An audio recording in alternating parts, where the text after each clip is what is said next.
Hello, welcome back. We are doing some of the follow-up from this week's event. For those of you who are joining us, welcome, welcome, welcome. Thank you very much for joining us. We hope you've had a fun evening with us here at Tsujigiri Collective. I have the remainder of this bottle of Prosecco to finish, and we're having conversations with some of the guys over on the stream. This is just chatting. We're not doing anything else. You're going to see me on the stream here right now. We might do some driving later, but one of the people we're talking to right now is Alan Hines, IDC competitor and all-round drift guru Alan Hines. So I'm going to drop back into the chat and you will hear us having a chat with him. We hope you had a fun night this evening. It's been a real event for us. I was doing a lot of drinking. I'm quite drunk. I think the reality is that we should all accept that I'm quite drunk. And anyone who says otherwise is frankly a liar. So here we are, we're doing this. It's the fallout from the round that we've just had, and we're going to drop back into the chat now and talk to these guys here. So let me bring that back up and we will drop straight back in there. Here we go. To point and laugh at my shitty driving. Hello, I am back, guys. We are live. Just to highlight, we were talking with Alan Hines a minute ago, and obviously we've still got Chris Viltovsky here. We've got Ian Koenig here. We've got Chris Ennis here. Austin Meeks is still in the chat. Ryan Koenig is still here. Samuel Screech Powers, aka I can't believe we've renamed you that, Greg. Greg Fulham, aka Craig Fulgham. We've also still got Anders Unger, he's awake somehow. Myron, who insisted on spending enough money that I would take my shirt off. Welcome, guys. Thank you very much. So Alan and I have been talking about moving backwards and forwards between the sim and various other things. Alan was talking about the fact that James is James Dean, what probably, let's be honest, right at the top of the list of most people's best driver in the world right now. He has barely spent that much time on the sim. We were starting to talk about guys moving backwards and forwards between the sim. Alan, you've spent a lot of time on the sim and then moved across into real drifting. How have you found that? What has been sort of your big hang-ups? What do you think of the way that things have progressed so far? You were talking about it earlier. Let's get back into it so people can listen in. Okay, right. So when I started, it was a Need for Speed Underground, right? You know, the very first Need for Speed. That was the first time like I drifted on a video game. Hang on, here's a question. Before you go any further, did you do what most people use and use the 206? Because for some reason that no one could explain, on Need for Speed Underground, the Peugeot 206 was the most competitive thing in the drifting. Oh, was it really? How does that make any sense? That's the meta right there. Well, it took me about 3 weeks to realize that if you press the triangle button that you could actually modify the car. So as a kid, I wasn't that riced out initially, but eventually I kind of riced out that RX-7 that I had. I remember it. But when I first seen drifting, it took me a while before you picked it up in the video game, right? Like there was no games out there that you could do it, only then Underground. That came on like what, 2006 or something. So when I first got into Forza, it was from that game that I transitioned into drifting. And so like you had your 270-degree Microsoft steering wheel, you know, that like white thing that you use your Xbox controller plug to like plug it into the. It was super weird, that's right? amazing. Like, it was janky as hell. And that was fine. Like it was okay, right? It was like a 4C back wheel, was 270-degree. But like the biggest difficulty I had from transitioning from, let's say, Forza Motorsport 2 or Motorsport 3 into the real world was the sense of speed and stuff, right? Like because when you have like a 4:3 aspect ratio, like 10-inch monitor, you don't really get to see much. So you're using any view cam you can at all to be able to like see anything. Because like cockpit cam and that screen is like terrible. You can't see anything. So I think that's the idea of using the bonnet cam came from for me, anyway, or roof camera, whatever camera that wasn't third person came from me. So yeah, that was kind of my difficulty, and I suppose over the years then I moved on to different games, got a Fanatec 911 Turbo S and stuff, which helped out a bit. Moved from Forza Motorsport 4 onto PC, played around with R Factor for a while, did a bit of LFS, went to AC, and it took me a while to pick up the competition scene because I think it's just a little bit different there. But I was competing in real life before I started competing in sim, I suppose. So that's interesting because somehow I'd always had it in my head that you were more into the sim before you were into the real life scene. Yes, and like it seems to have been one of those kind of urban myths that you were one of the guys that came into drifting off the back of the sim drifting and then became a real life drifter, and that was where you started to really excel. And it's interesting to hear that actually it's the other way round, and you genuinely were real life drifting before you were starting to do a lot of the competition in the sort of the artificial, the AI drifting and the sim drifting side. Kinda. I suppose the thing is, like, I was always being a nerd. Like, I was always playing the Need for Speed games. I was like Forza and all of that. Like, when I started playing Forza, it was whatever Forza 2, whatever year that was, like 2007. Was like the ass end of Forza Motorsport 2, right? And you can kind of say that you could play Forza Motorsport and come out of it and still be able to pick up a drift car pretty easily, right? It doesn't matter if you're using a steering wheel or not. If you're using a gamepad, like, you understand the throttle control, you understand the mindset of the steering and handbrake usage and how to, like, where to look when you're drifting a car. Like, that's the most important thing when you learn when you transition into the real world. So from that sense, like, when I first started drifting in the real world, I was only doing track days. So my very first competition, my first time ever drifting was 2009 with the Project Academy, but I already had like 2 or 3 years of Forza experience before that. Right. And I did I bought a car in 2009, did 2 days with it, crashed it, and never drifted again until 2014, I think it was, when I picked up my S14, or 2011 when I picked up my S14 in 2011, but I didn't drive a car again until 2014. So I was already doing like R Factor competitions, like 1 or 2, like with over those couple of years, and some other bits and pieces during that time. But I started competing in real life before I started competing in the sim, if that makes sense. Yeah, but I've absolutely. always viewed myself as a sim drifter because I learned my trade, or I learned my skill from the sim per se. Yeah, and I think that's one of the interesting things here. Sorry, just to say, guys on the chat, drunk still, bud? Yes, I'm absolutely drunk. What's happening now is I'm interviewing Alan, and I'm absolutely shit faced. What I would like to do is at some point with Alan, when I'm not drunk out of my mind at 1:30 in the afternoon, we would like to have this conversation all over again with a proper audience. But for me, I went the other way. So one of the things for me is I sort of fell into drifting off the back of, like, and it's on our website. I fell into drifting off the back of almost killing myself in a Volvo 340, which was my first car back in 2004. And then sort of fell into drifting off the back of that, and I was already into racing sims, and Live for Speed for me was the area where I really started to hone what I was doing. And I spent a lot of time on Live for Speed with Callum Craddy, who got his BDC Pro license off the back of this, and Dwayne McKeever. He and I drifted a lot together during the late 2000s on Live for Speed. And I got my BDC Pro license having done maybe only 2 days of actual driving in the car, because the facility of the sim to cause that practice is one of the things that was the most useful for me. So I spent a lot of time driving, and you were talking about that very old school style plug into the sim plug into the controller kind of style of wheel setup, and I had a Logitech Momo, which was 270 degrees of lock all the way from one side to the other, so it wasn't even a full 360. And I spent a lot of time on Live for Speed driving with that, and that was one of the things that really got me into it. And then I got a G25, a Logitech G25, which was the first, and it was massively heralded. And you guys who are listening in now will think that this is crazy, but the fact that it was 900 degrees was a genuinely big deal back in like 2006, 2007, wherever it was came out. And I got it on the first week of release, and this thing was immense. It was game altering, it was life changing. Logitech was way ahead of the curve when they released that wheel, and it was finally like driving a real car. And anyone who joins in now will know that I champion the Fanatec stuff, and I know, Alan, you talk a lot about the direct drive stuff, and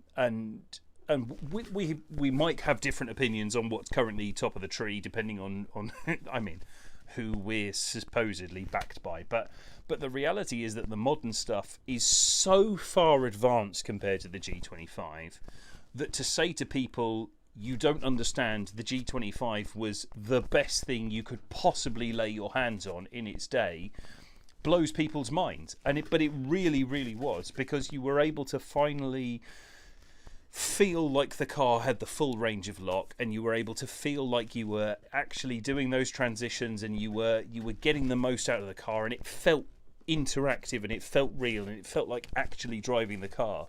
To try and tell people now that Live for Speed with a G25 on Fern Bay was as realistic as you could possibly get, and they'd laugh you out of the building. But that was where we were, 13 years ago. That was as good as it got. And you could feel the progression, and from that I got into working with some of the guys on LFS NTO, which was called New Tweak Option, which allowed you to put in the extra lock and the extra power and the extra grip from the wide tyres. And it was a genuinely good way to get into drifting. But when Live for Speed stopped progressing, it moved across to Assetto Corsa, and you and I will both agree on this, Alan, that once Assetto Corsa came along and people started putting out cars that felt realistic, when it came back to sort of the Mr. Titan JZX 110, there was a period where that Mr. Titan pack was as close as you could possibly get to drifting, and that moved everyone, almost everyone that I know, both from R Factor and Live for Speed, moved across into Assetto Corsa and started being much more interested in developing cars and starting to talk about the tyre physics and starting to talk about how that could directly translate back across into real life. And it started to sort of generate its own momentum and bring people back into a realism level that they didn't know that they were looking for from the background that they'd come from. So it united Forza, it united R Factor, it united Live for Speed, and it started to really push the game along in terms of what we were looking at. And for me right now, and you might have a different opinion on this, but for me right now, Live for Speed has fallen by the wayside, R Factor has fallen by the wayside. Assetto Corsa is as close as you can get right now to realistic drifting. I would, yeah, I think for sure. I think what's interesting is that like you have the whole topic with high inertia cars, right? Which is obviously very, very controversial jargon terminology. Yeah, right. It's a terminology that not a lot of people probably understand and stuff, and it's very hard to explain. Like I've been trying to think of ways to explain it to people what I mean.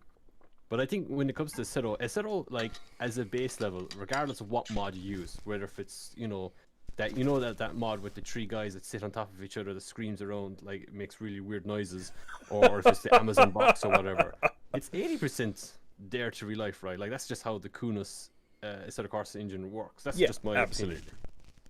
I would think LFS as a physics-based game is probably a bit closer to like maybe like 85% the way there, or 90% realistic.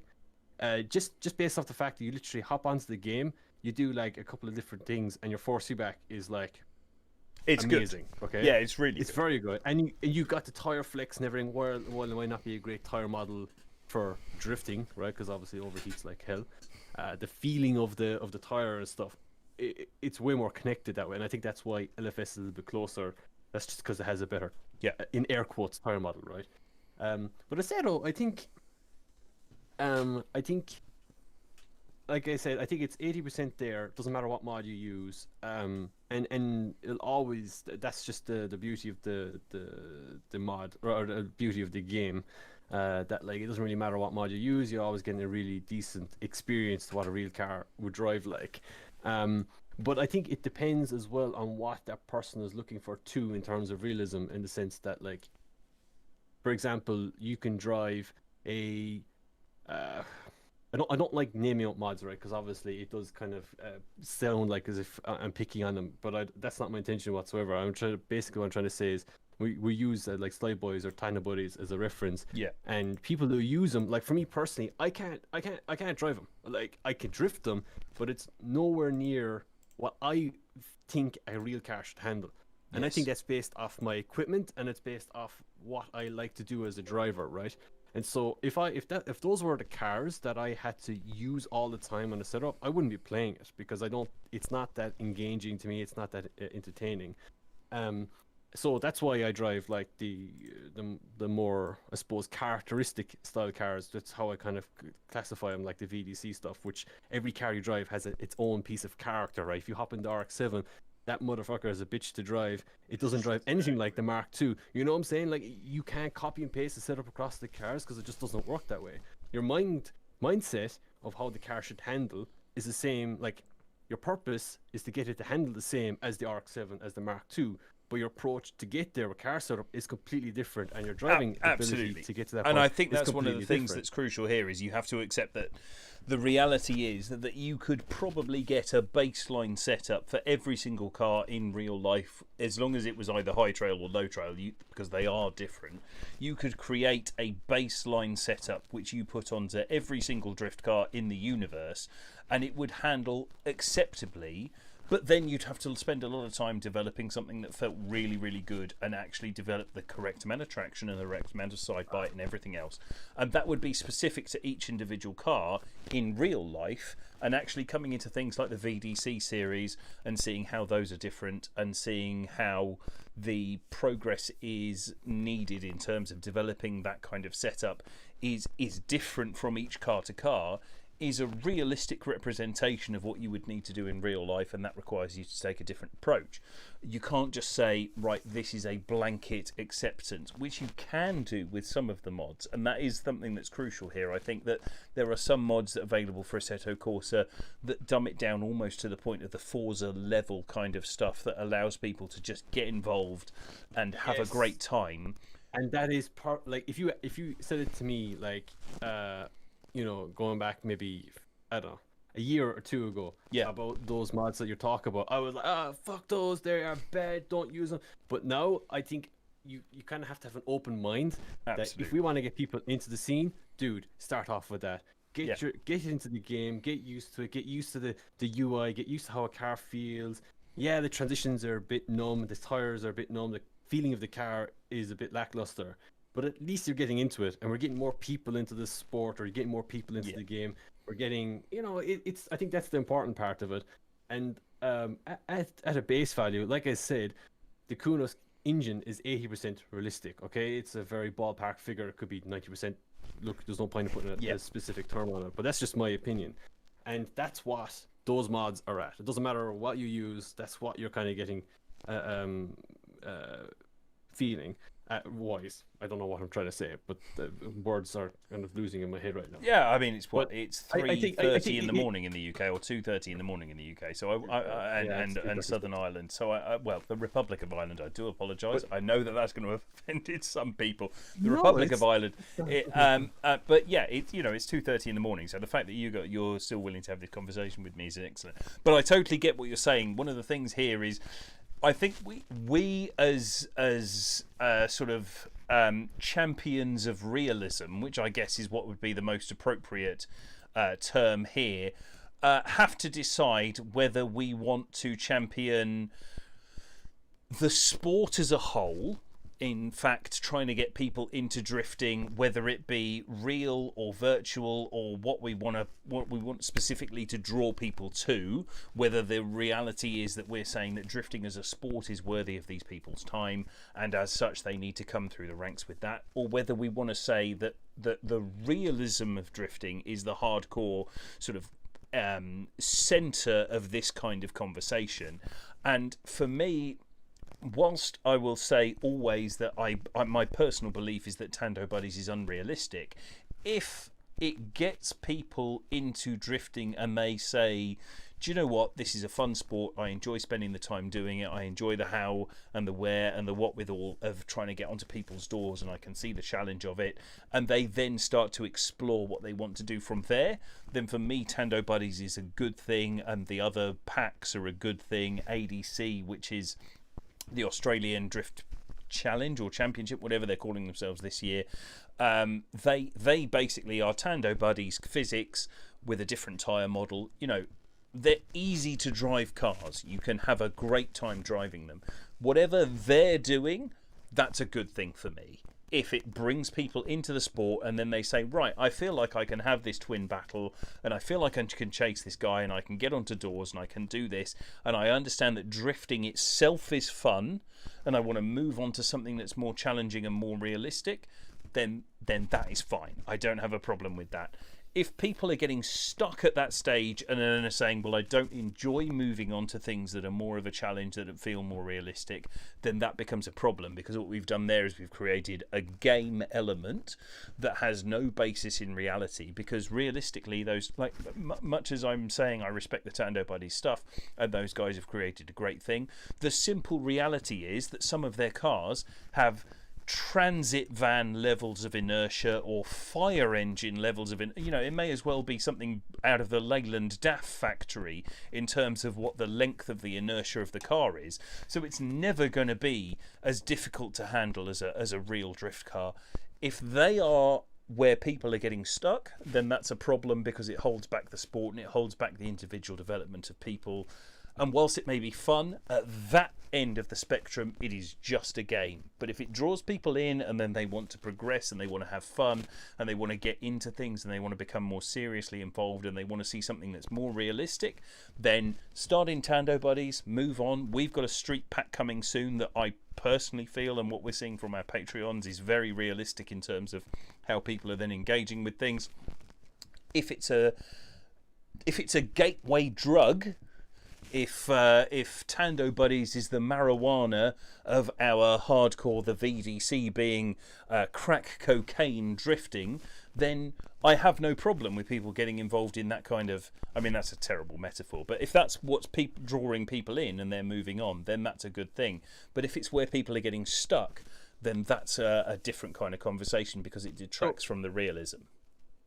So that's I think the point I'm trying to make with Tandem Buddies is that while it isn't characteristically, okay, because all the cards have no character, they don't even handle like anything like their real counterparts. You know what I'm saying? Like, yeah, like even if it's based off a BMW, for argument's sake, it doesn't even handle like a BMW. No. It doesn't even remotely handle like any car at all. But the technique to drive them is almost practically the same. It's just numbed, it's just slowed down, right? Yeah. And for me, a sim, transitioning to the real world, that is the most important thing. Like, it's the technique. So while people may use Tandem Buddies, Slide Boys, or the EDC or DCGP car packs, which aren't the most, I suppose, pinpoint accurate of what the car should be or whatever, you can still bring over, let's say, like where you look, or how much steering input, or yes, transition points, all of that to the real car, right? Obviously, you might make some tweaks, but the point is that you have a really good basic understanding. Just because yeah, exactly, right. I think the thing is, just because you do only VDC, for argument's sake, doesn't necessarily mean you'll pick up a real car faster. In my opinion, I think that's fair.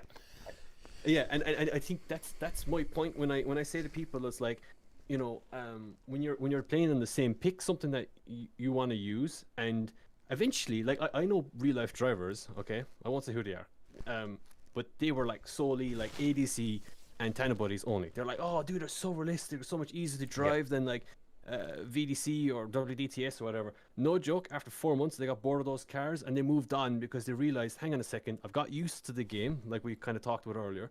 I've got used to the fact that, hang on, why is this car transitioning this slowly? And they're like, okay, I want something that actually kind of drives a bit, resembles a bit more to what maybe I'm used to seeing in the real world. And then that's when they moved on.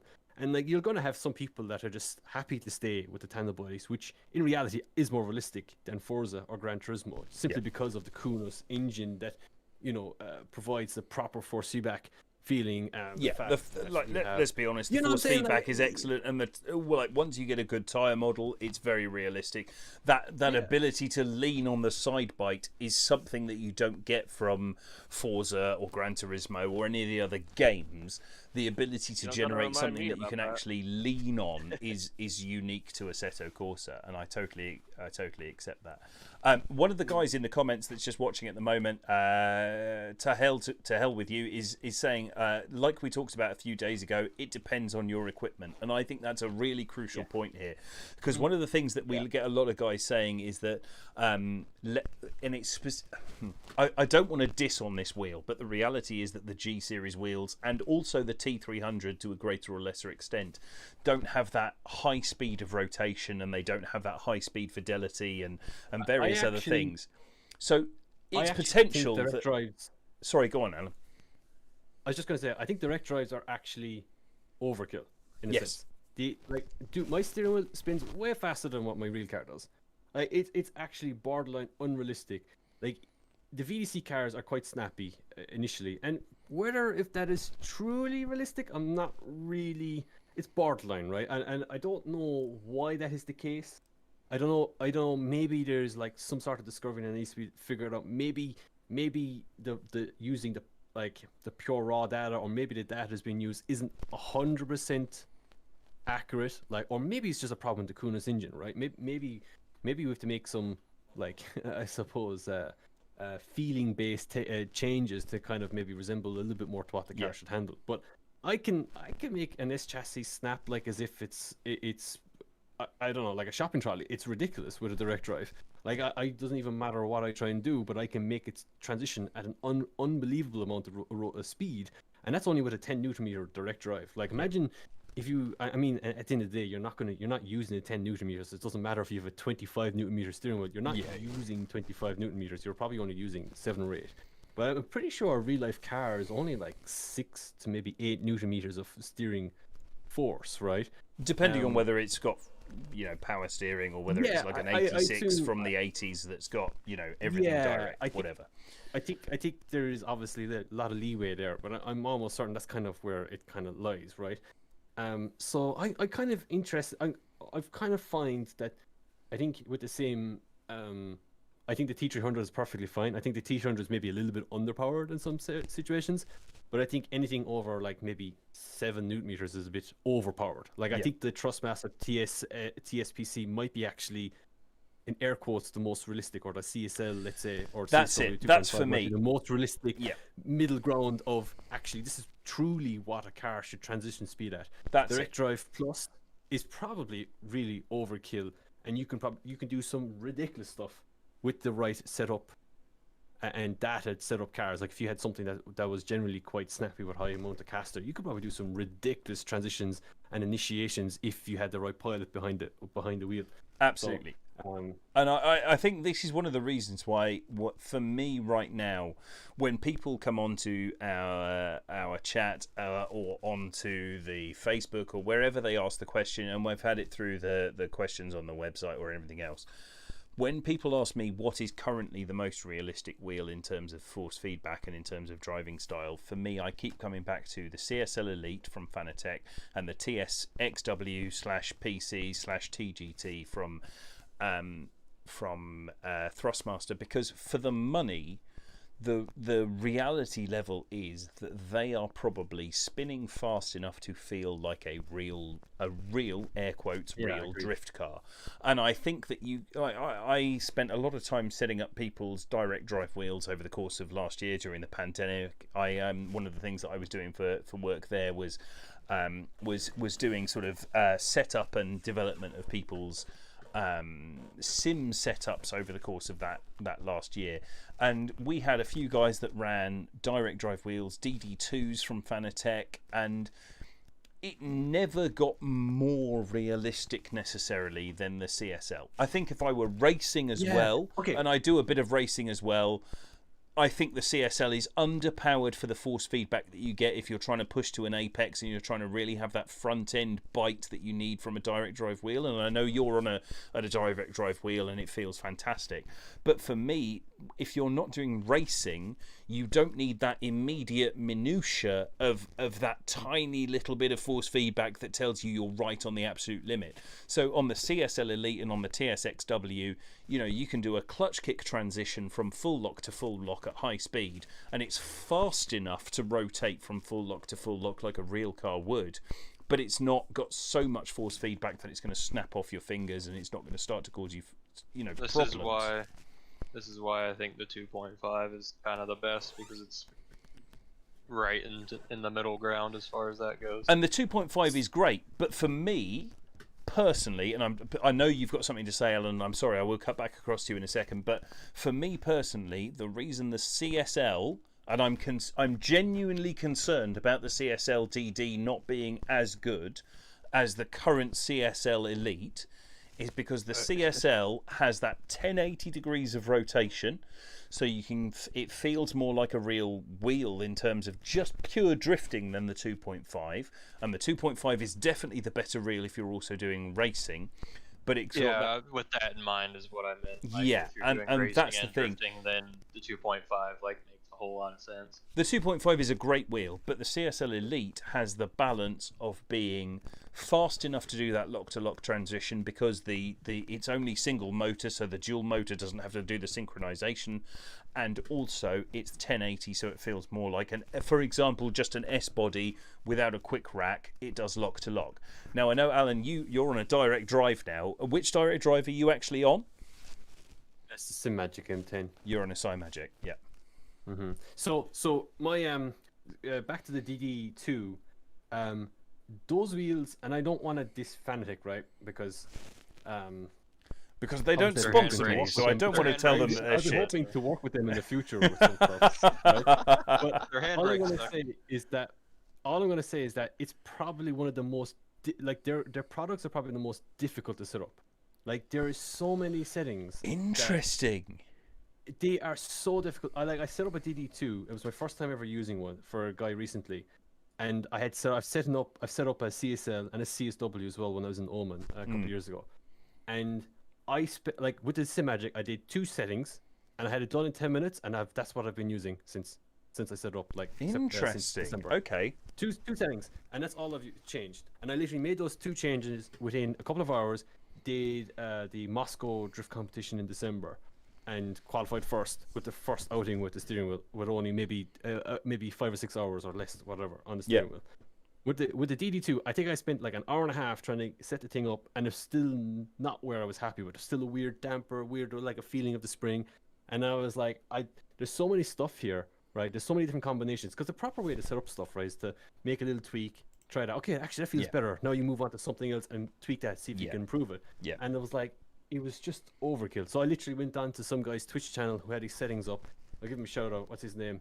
OTM Rapti, I think it was. He had his DD2 settings there. I literally copy and pasted it, made a few tweaks, and I was like, that's 95% the way there, my guy. Off you go. And it was 100% better than what the guy had originally. Yeah. And I had the same thing with the CSL and CSW when I was in Oman. Again, you just set it up and you're like, look, there's so much shit here. Like, I'll just see if someone else has figured it out. And I think Fanatec have a blog post on some settings, which, if anyone's wondering, pretty good base, but just up the drift by 2 on the CSW anyway. Yeah. And it's fine. But the thing is that, like, the 1080 degrees in the Cero, in my opinion, sucks. Like, I actually think 1080 degrees in a Cero does not feel as good as 900. Maybe that's because, like, when I was using the T300, it was super slow. Whatever with the T500, like the T500 the steering wheel, like, made me realize how bad that wheel was. Even though it was amazing when it was first released, we're like, oh my god, 1080 degrees, super high power. Compared to the Logitech's, like, it was outdated once the T300 came out. The T300 was way better than the T500, and it took me years to realize that. But, like, for me, 1080 degrees in the Cero feels super weird. It always felt super weird. I don't know why. It's always got a weird scale. On the car too, in the car, or it doesn't work yeah, I think that makes a massive difference too. But, like, I have always felt like it's always felt super weird, and I always felt like you're wasting your time with 1080 degrees. You have to use 900 unless the car's set up for 1080. Like, so one of the things that I Greg found that we've worked with really well is from the Fanatec is actually, and this is going to sound really weird, but it's 1050 with the settings that we recommend. 1050 seems to be about perfect because it works all the way to the limit, but there's then a bit of slack. If you put it on 1080, there's a bit of slack in the last 15 degrees in each direction that just does, it feels like the car gets stuck there and then it doesn't do anything. It's Is that the same with the Thrustmaster? Yeah, it's the same with the Thrustmasters. So I actually think it's something to do with a setup because, to be honest, that's everyone seems to do the same thing. I just run 900. It does it. So like even if you just have like the control panel up, you can't quite make it to like the full 900. Yeah. If you're on a TX, unless you power over that. Exactly it's weird. that. It feels super unhealthy. Exactly. So what we've done now is there's a load of settings on our Discord that people are talking about. That what we've got is with the Fanatec, we set it to 1050 and we just sacrifice that last 15 degrees in each direction, and then it feels absolutely linear in the way that you would expect, and from experience that, like, let's say for the sake of simplicity, that an S-body feels like. And Alan, I know you're an S-body driver, and I know Craig has got experience with S-bodies working with Austin Mix as well. If you've got a good setup, and even an E36 and whatever you want to talk about, the reality is that unless you're running some kind of weird rack, you will have your car set up so that everything is linear from 0 right the way through to whatever your lock is. And we found that 1050, and this is a specific setting to the Fanatec, 1050 with the CSL works perfectly. I haven't had a chance to play with the CSW since we've talked about it with the 2.5, but I totally agree with you. There are a load of settings there. But the problem I had, and this is totally inverse to what you're talking about there, Alan, is that the Fanatec CSL Elite, once I got it right, it was a simple set of button pushes on the actual wheel, and I'm talking about this. So whether it's either your drift wheel using the CSW bolt on here, this is the quick release, which you can see that I'm just putting up on the stream now, those of you who are involved. That's the quick release from the CSL and the CSW. But either with that or with the stock bolt-on wheel, we are talking maybe 5 or 6 button presses to get a wheel that felt really realistic. And one of the things for me is that the direct drive stuff, sometimes you're looking down the barrel of a selection of sliders that give almost infinite adjustability and range and various other things, and I know that people can get lost sort of falling down that rabbit hole. So you talked about sort of 5 minutes ago, you talked about the fact that there are sort of maybe 2 or 3 settings that you adjusted and it totally felt realistic. Are you saying that people should start with a baseline on a direct drive? Because I went and set up Dango, Carl Farrar, BDC Pro Driver, UK DC Pro Driver, you know, one of the guys that's been around drifting for a long time, and he went in and he has a direct drive wheel, and we never got that to feel as realistic as the DD2. Now, I know what you're saying about the DD2 being overcomplicated, and Fanatec have definitely put a huge amount of excess effort into their UI over and above everyone else in terms of making it so that you can tweak every last little thing on the fly. Yeah, it's fantastic. But you then also said that you managed to find a direct drive setting that felt great off the bat, and we spent something like 24 hours with Carl's setup, and it never felt good enough for me to say this feels like a real car. So you've obviously got something as a baseline that you use as a start point and get it to come out the other side. What are you saying is where people should start? That's interesting because obviously every steering wheel is different, right? Obviously. I like the Simagic or the Simagic. That's how you really pronounce it, I assume. It's very simplified. Okay. There's only 6 sliders realistically that you change, and most of them are turned off. So like you just go on to, you just drive it, and it's literally just too high force feedback. That's the only problem. Okay. When you plug in your Simagic M10 for the first time in a Assetto Corsa, and you leave everything on default. So like the only thing I changed in Content Manager is I leave my gain at 100%, everything 0. I enable the experimental settings, and I turn down that damper, or I think I left it on initially, but I feel like that experimental settings tick. Okay. If you don't tick it and then turn it to 0, you know what I'm saying? That it actually changes things. Even just try it, see if it works for you. But for me, I've noticed a difference.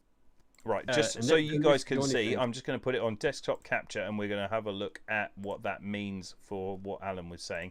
So we're talking in settings, we're going into Assetto Corsa, and we're talking controls here, And you're talking about on the force feedback gain? settings, gain of 80%. Oh, you're talking about 100%. Yep, okay. Yeah, I was saying 100%. I leave everything else at 0, so like I literally turn everything down. So again, it depends on your steering wheel, of course, but I leave min force at 0 because it's a direct drive. Yep. Right, you don't need to change that. Periodic 0, it's a direct drive, it's smooth as hell. And the only thing I enable is experimental damper or whatever.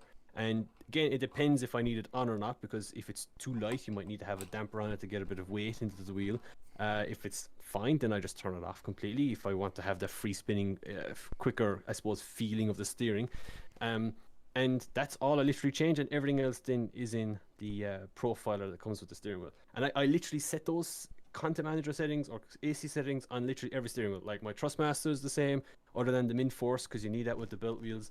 I turn, depending if I have the small wheel of the Thrustmaster or the big wheel, I enable that experimental tab, and I turn off the force feedback, the damper, and that's literally all I change. And with the direct drive, all I had to do was change settings, two settings of change, and that was it. It was ready to go. Now I assume that, let's say, that Carl has a SimiCube 2 or something like that, or whatever, and I assume that, again, that's one of those wheels that has, infinite a number of force feedback settings. Absolutely. And it's one of those that it's like, it's kind of probably set up at default settings, and it's kind of up to you to kind of set up. And for the most part, that's perfectly fine. I think I was lucky that the Sim Magic is just super simple out of the box, right? Like, it's literally you just plug it in and off you go. It's pretty much there. But like, I think for the most part, as long as the content manager is set to that, I think then everything else then is just, plus or minus on the keypad to reduce your in-game FFB, and maybe tweak with the profiler and see. But I mean, yeah, it's a difficult one, because I don't think I have enough experience with the direct drives, even though I have one, to really say what is the best approach, to be quite honest. And I think that's interesting here, and one of the things that we talk about all the time is that every wheel is different. Every sperm is sacred. Is that the direct drives, it doesn't matter who their producer is, whatever their manufacturer right from the start is. Fundamentally, it comes down to what happens when they release the software. The controlling software for each direct drive is different, and the way that they operate and whatever their baselines are is different. And whilst you should intellectually, I know that a direct drive wheel should perform better in all circumstances, the thing that we keep on coming back to is that there seems to be a hang up on speed in favour of torque. And that seems to be the constant problem that we have with some of these direct drive wheels. And I'm talking purely for drifting. I know for a fact, for an undeniable fact, that direct drive wheels perform better when you start to get involved in racing. But I think that there is something here about drifting that is specifically different, and we need to address that. And this is that speed of rotation. And you're saying that your SimiCube or SimiCube, however you wish to pronounce it, your SiMagic, aren't you? That is performing differently to Carl's SimiCube. Is that his wheel, almost regardless of the settings that one goes to, seems to be set up for this massive amount of torque, is more orientated towards racing and less orientated towards drifting. And you've managed to find that balance. And that's a big difference, even if we start to talk about direct drive wheels. And it's one of the areas where those sort of mid-range belt drive wheels, and it doesn't matter whether it's Fanatec, who I fully support, except I know for a fact that their shifters and their handbrakes tend to underperform on things, but their base units do come in very well regarded, or whether it's the TSXW, TSPC, TGT from Thrustmaster, that is a good middle ground. The speed of rotation is the thing that we as drifters are always looking for, because it doesn't matter what you do, that rotational speed is the thing that defines whether you have a wheel that is working in your favour or working against you. You know what's interesting? Do you know what's interesting? I've actually had to turn down the speed of the Cymagic, and that was only that's interesting. That is interesting. That's after BDC. I had to turn it down. Because and the reason being, right? Go on. The reason being, and it takes, obviously, a lot of this is just with experience when you try things and you're like, you know, why am I over rotating on transition? Why do I have to make the car unbelievably snappy on the front to be able to keep up with the steering wheel? You know what I'm saying? And it's like, I've gotten to the point, like, one of the weird, interesting things with SimMagic, it's got like what's called a wheel speed setting. So it's got like force and wheel speed, and the wheel speed is like the Fanatics drift system. I assume it's something similar, right? There's no clear definition of what it means, but that's what it feels like. So you turn that up, and the wheel gets super light and super like kind of jumpy because it's like skipping. And almost. It wants to rotate from lock to lock very easily. Yeah. And then the force then is obviously your Newton meters and stuff. And if I turn that down, I notice then I get a bit more consistent with my transitions, but it's not as like baller, like, oh my god, this guy is literally turning the opposite direction before initiation or flick. You might actually see sometimes when I initiate, especially at Road Atlanta, my wheels are nearly turned 90 degrees the opposite way heading into the corner, or like as I'm flicking in, the wheels are turning like nearly 90 degrees, and the car snaps to angle to like 90 degrees, like as if it was on 270-degree steering. Like, it is ridiculous. And that does obviously become a problem when you start chasing stuff that the car is transitioning too quickly.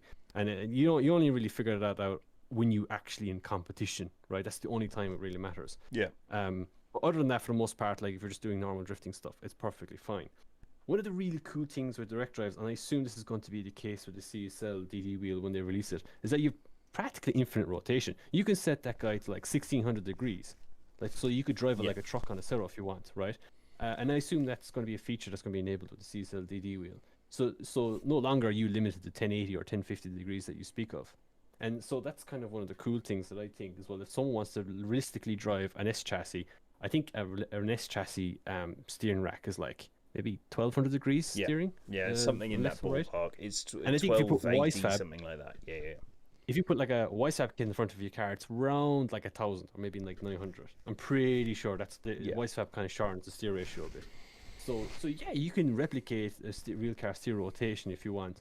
But if you're competing in the sim, you either need to run, for the most part, most people with direct drives run like 900, like myself. Or if you have like a Trustmaster T300 or Logitech, you run like 540 degree steering or 720 degree steering because you need that speed. Because like transition speed seems to be where it is with speed.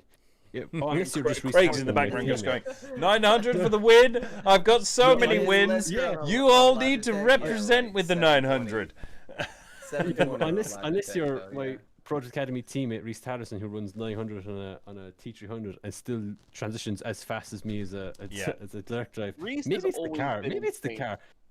Maybe it's the car that Reese and I drive that maybe helps a lot with transitions. We have an interesting car set up there for it. There's nothing secret about it, everyone. He's just cheating. That's all you need to know. It's the same with the VDC S15, clearly. The thing that pisses me off a little bit is like I've known Reese for a long time, back from like Forza, and his driving style actually hasn't changed that much. Like if you watch it hasn't how he approaches, no, it's changed very little. Refined it. So I think refined it to the point where he's a robot. On a side note with the side note with Reese, I think I have known Reese since like 2014, since R Factor, and he was literally my first choice when ProDrift gave me the option to like bring him on.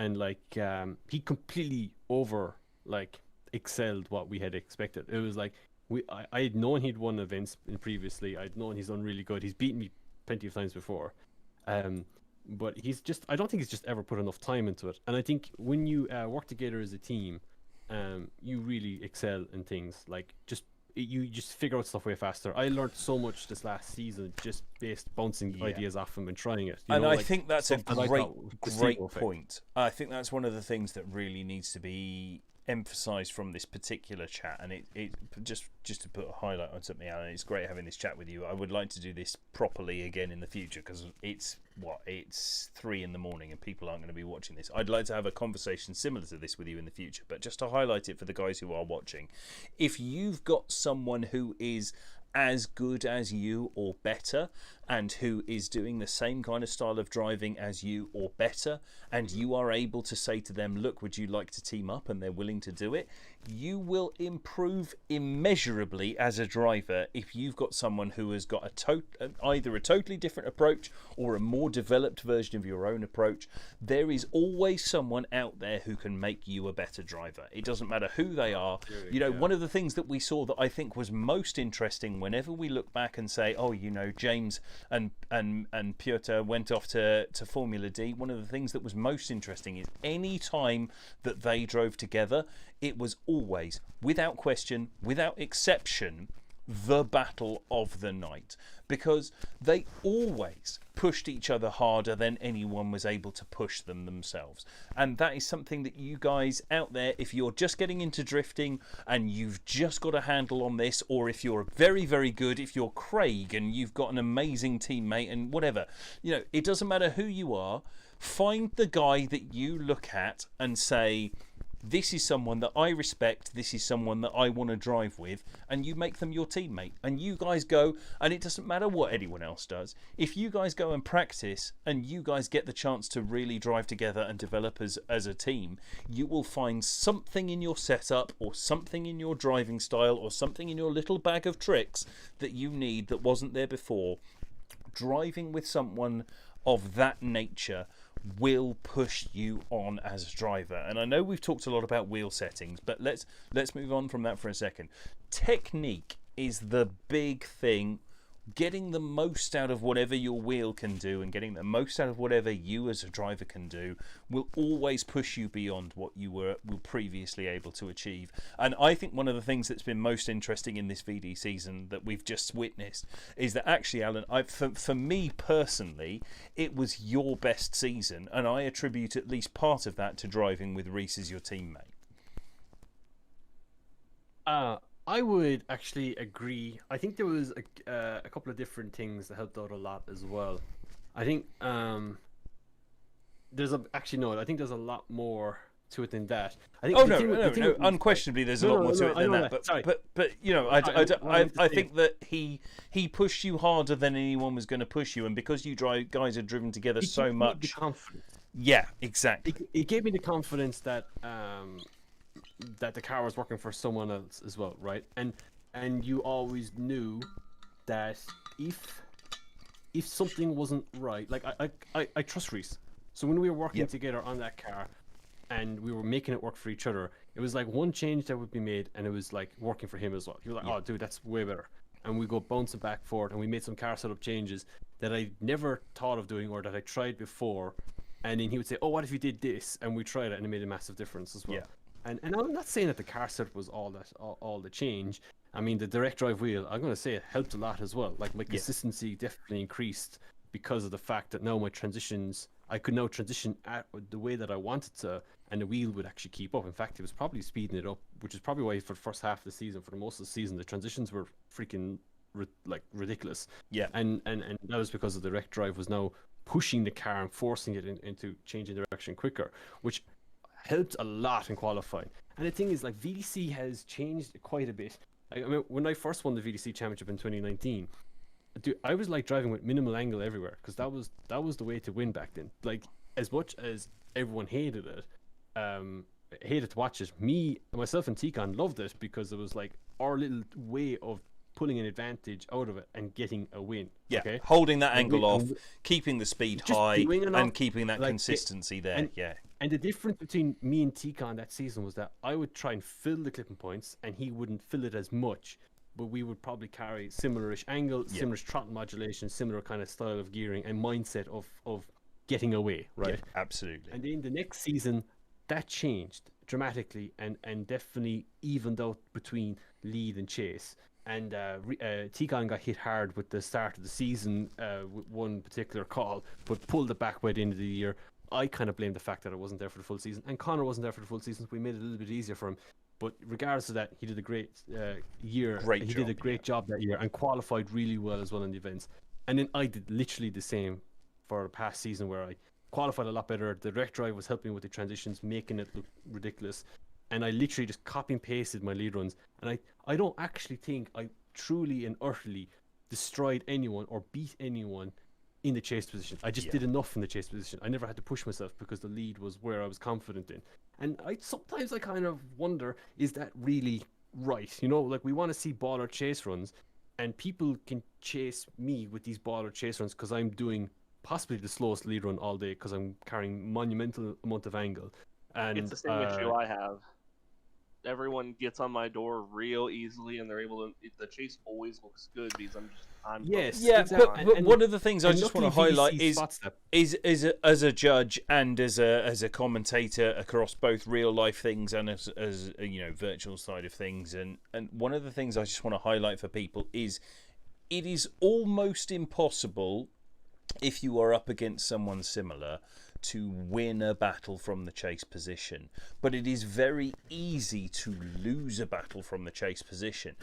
However, if your lead run is both consistent and accurate and at a reasonable speed and there's no excessive decel and it's carrying good angle and you're fulfilling all of the clips, as judges we can't mark that down. We can't look at that and say, oh, well, that wasn't X, that wasn't Y, because we just have to simply say that was an incredible chase run. It facilitated a great lead run. So a great chase run that facilitates a great lead run generally only gives a small advantage to the chase driver because they've had the easiest possible job of positioning the car for that kind of ultra aggressive, ultra tight chase position. Whereas if you take that back and you say, well, that guy had an incredibly difficult lead run, but he still managed to get a chase run, well, then that's in favour of the guy in the chase position. So one of the things that I saw a lot of this season, Alan, from looking through a lot of the live stream and looking through any replays that I had access to and various things like that, is that a lot of the battles where you seemed more dominant was not necessarily because your lead run was something that was you know, mind-bogglingly, world-alteringly incredible. It hit, but what it did do, just to rephrase, is it hit all of the target points that I as a judge would want to see. So it had, as you said, it was not necessarily the fastest, but it had great angle. It hit all of the clips. It had that ultra dynamic transition that may or may not be helped by the direct drive wheel, but whatever the reason is, it had good snappy transitions that tended to rotate from one full angle to another full angle and then hold that position, and it allowed you to stay on throttle a lot of the time. Now, as a judge, I look at that and I then go, well, the guy in the lead position had an easier time because pretty much, as you just said, Alan, you were cracking out a carbon copy-paste. This is the run. This is what it looks like every single time. This is what I'm going to do. This is how it is. You know, anyone who was chasing you was able to see the run before and go, right, this is where I can surge. But that wasn't necessarily true of your competitors, and you were able to still take enough advantage in the chase position that if I then look at it from the point of view of a judge and go, right, lead to lead, chase to chase, your lead was definitely the better lead, which facilitated the better chase, and your chase was good enough, you know, that can be enough to alter the balance. And I think a lot of people now, when they come into competition, focus on being ultra aggressive, ultra dynamic, ultra fast in the chase position. One of those guys, and I'm going to single him out, I know he's gone to bed, but he'll be interested in this in the future, is Ryan Sider, who came second today. He is one of those guys who is ultra dynamic in the chase position, and he has his car set up to chase as aggressively as possible, but his leads don't always tick that box. And as a result, he sometimes loses battles, and that's what happened today with him against Craig. And I think that there needs to be more emphasis onto saying, right, you can't win that battle in the lead position, but you can definitely lose it. And you, for me, have been the perfect demonstration over the course of this season of being, as long as you drill that chase, as long as you have enough in that chase and you drill the lead and it's exactly the same, you can win the battle. Okay, so the thing is, your chase run is only as good as the lead run. Always. Okay? Yeah. I think that's a fair point to make. And I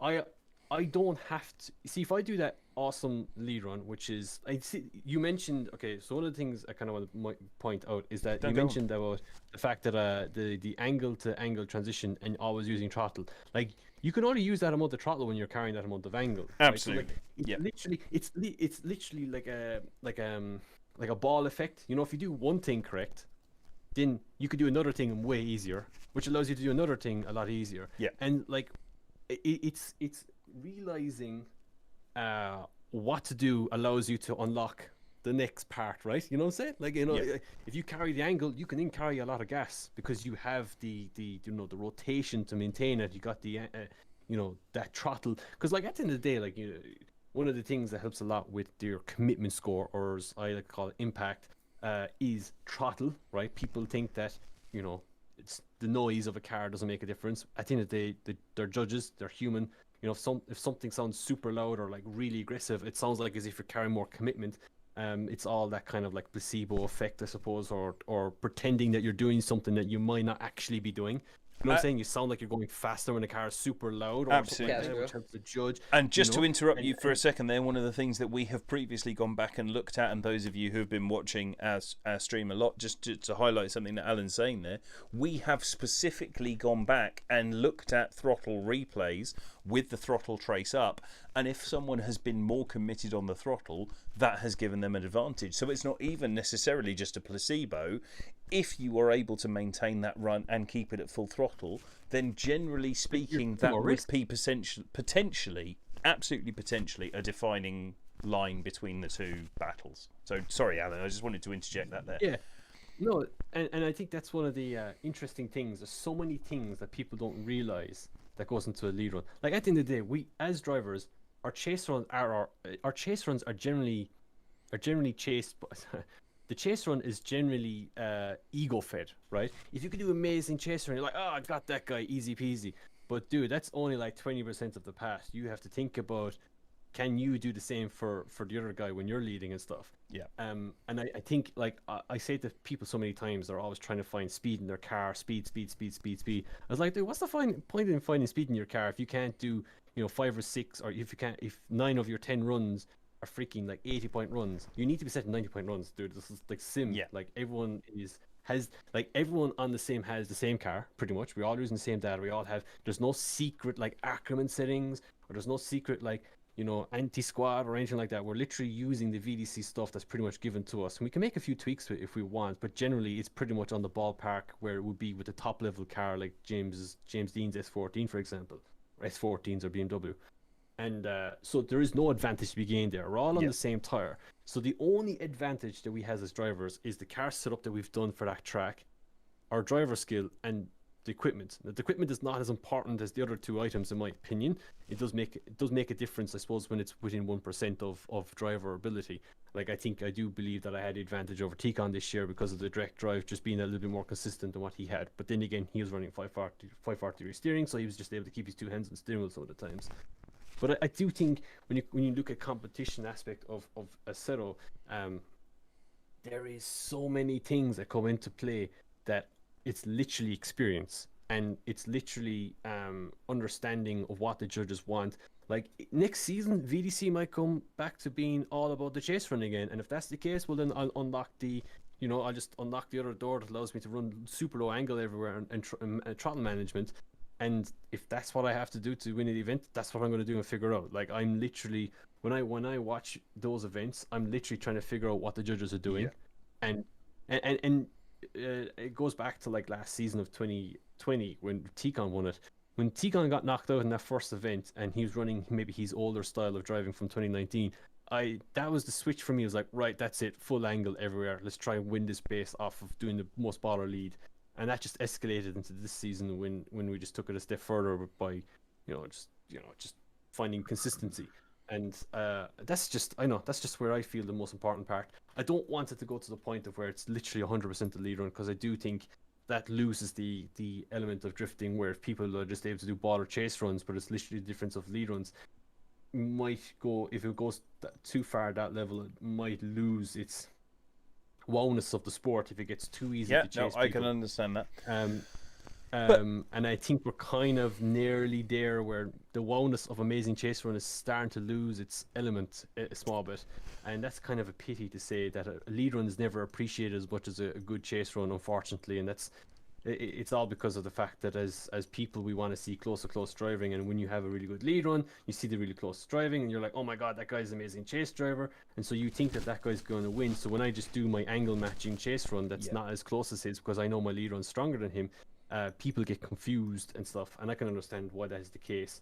But I'm driving to win, so and I think this is push when I don't have to. No, for sure. And I think this is one of those crucial things that we come back to, that we talk about a lot of the time on the stream and on the chat. And if you're in our Discord, we talk about this a lot. And one of the blog posts that's on our many list of things that we want to talk about on blog posts, when I eventually get the time to talk about, is the fact that the judging criteria always shapes the entirety of an event. And Alan's made a really great point there for those of you who've just been watching.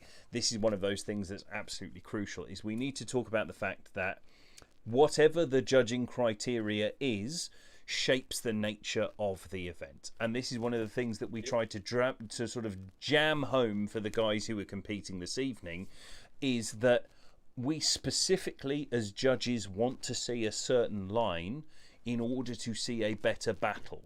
Now, that can be taken too far, and then, as Alan has just said, it can then start to flip things away from that sort of dynamic chase and that aggressive manoeuvring from the chase position into being something that favours the lead car. But the counterpoint to that is, let's take something like we've seen this year, and I don't know Alan's opinion, I'd be interested in his opinion on this, but my personal opinion of what we've seen so far this year is that no real life competition across any of the major championships has yet had the impact that I would expect from a pro level championship this year. And I'm looking forward to DMEC's first round, proper round, because I want to see how that plays out. But the judging characteristics of any particular round shape, as spectators and as competitors, how that round shapes out much more than people think. And I think this is one of the areas where FD have potentially lost their way a little bit over the last few years, and certainly BDC and UKDC have started to sort of meander off into the woods, and D1GP have seemed to have just sort of yeeted any kind of comprehensive thing to do with drifting off into the infinite. It is just the judging characteristics of any event define how the event looks. And one of the things I want to go back to from this evening is that we had a really great event here. We had a much better event in terms, and I know that drifting on the sim is different to drifting in real life. I know that. I've done it. I've done both. I've done both at a professional level, and so has Alan, and we will both admit that they are different things. But if you take the judging from last weekend and you project it onto the track that we had this evening and the battles that we had this evening, you would get a totally different outcome to the outcome that we had tonight, because they are emphasising different things. And the judging for any characteristic, and especially in FD, which particularly trickles down through all of the various championships in the US, all the way down to the very grassroots level, everything to do with that championship defines everything below it. So if you are looking for a specific thing, and if you're saying, right, we want the judging like we had tonight to be orientated towards encouraging a specific level of competence of chase driving position in order to encourage that battle and in order to encourage that spectacle, that generates a certain thing. But if you pitch that differently as a judging panel and you say, right, we want to see speed and we want to see proximity on the clipping points and everything else is secondary, then you end up with a totally different looking battle. One of the things for me is that what Alan's saying now, and he'll come back to us in a second, is that the judging characteristics can change how one, as a driver, drives that battle.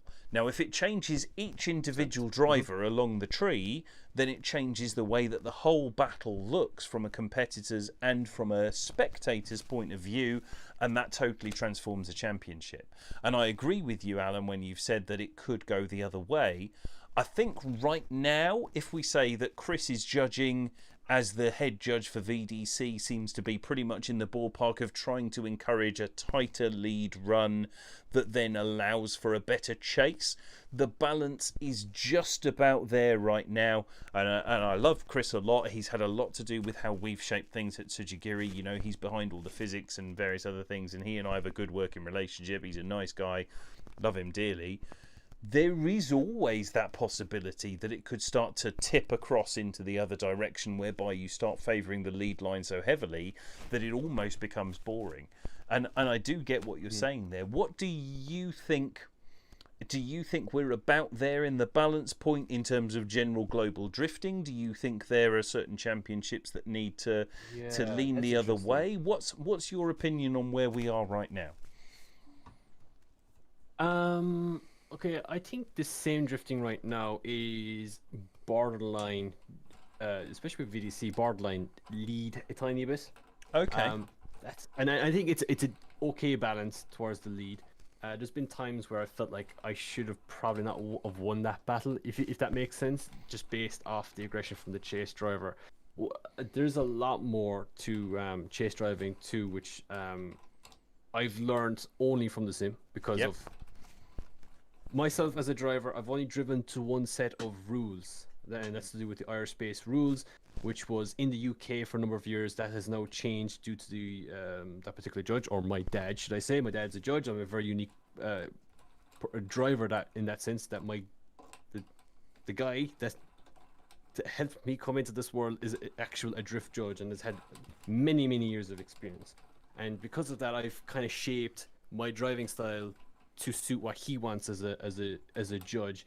And I think when I came to my dad's Kieran Hines, so he's an Irish judge. He did stuff and just to put that out there, people, my personal opinion as a judge and as someone who has commentated drifting since 2010 is that Kieran Hines is one of the most, outside of Chris Viltovsky, who is sort of the Kieran Hines model of, if you're not perfect, you're a bit of a douche. Kieran Hines is one of the most progressive and restrictive judges in the sport anywhere in the world. He's a really aggressive controller of how the line should be. He wants the line to be right. He wants the battles to be right. He wants to see it in a certain way. And for me, and I know that Alan will have a certain different opinion talking about his dad like this, but for me, as someone who's been involved in drifting for sort of 15 years now, Kieran has been one of the crucial things as a Northern Hemisphere European judge who has really moved drifting from being at some level of ambiguity to a very specific focus on certain things. Now, I can understand why you would then have a certain driving style, Alan, because you, of course, would be looking to fulfill those certain requirements, and your dad would be standing over you going, well, that just wasn't good enough. And we should always focus on that. But he's been if we're going to talk about the Dave Egan eras being something that has progressed drifting in Europe aggressively and has moved it on, then frankly one of the driving forces of that has not necessarily been Dave Egan. It has actually been Kieran Hines, the judge, looking for a certain specific set of requirements and requiring those from their competitors. Now, you've competed under your dad's rules and you've competed under Chris Viltovsky, and Chris will absolutely on any day of the week turn around and admit that he is very much a child of the Kieran Hines era. But you've competed under both, and you're starting to say that potentially that's now flipping in too much over towards being the lead driver's prerogative, being the defining feature. So how do we balance that out? So to answer your very first question you mentioned earlier about where is it kind of going, if for VDC I think it's going with the lead driver. In the real world, I actually think virtual drifting is actually maybe 5 years ahead of where the real world is currently, just because of being the same. We can literally put 1,000 hours in a week and be better drivers than any real life driver. Yeah, within like 1/100th of time, right? Whatever. Yeah. And so we progress really quickly, and there's a bigger audience too. You're talking like, the whole world can literally get into this stuff. So like to be I mean, I'm quite happy to be one of the best on the virtual world when I literally competing against potentially upwards of 200 different top drivers from their countries, right? Which is kind of crazy to think. You don't even like. There's probably people out there that can beat James Dean that are on the sim that we don't know about easily, and I don't know if I'm one of them. We'll soon find out in the future. But there's certainly people out there. But I think like with Drift Masters and stuff, Drift Masters is in a weird area right now in that I kind of get the impression that it's like it wants to be Formula D, but it wants to stay European. And I kind of get the impression with VDC is that it has a European style of chase driving. Yeah, there's different types of chase driving. That's my opinion on that.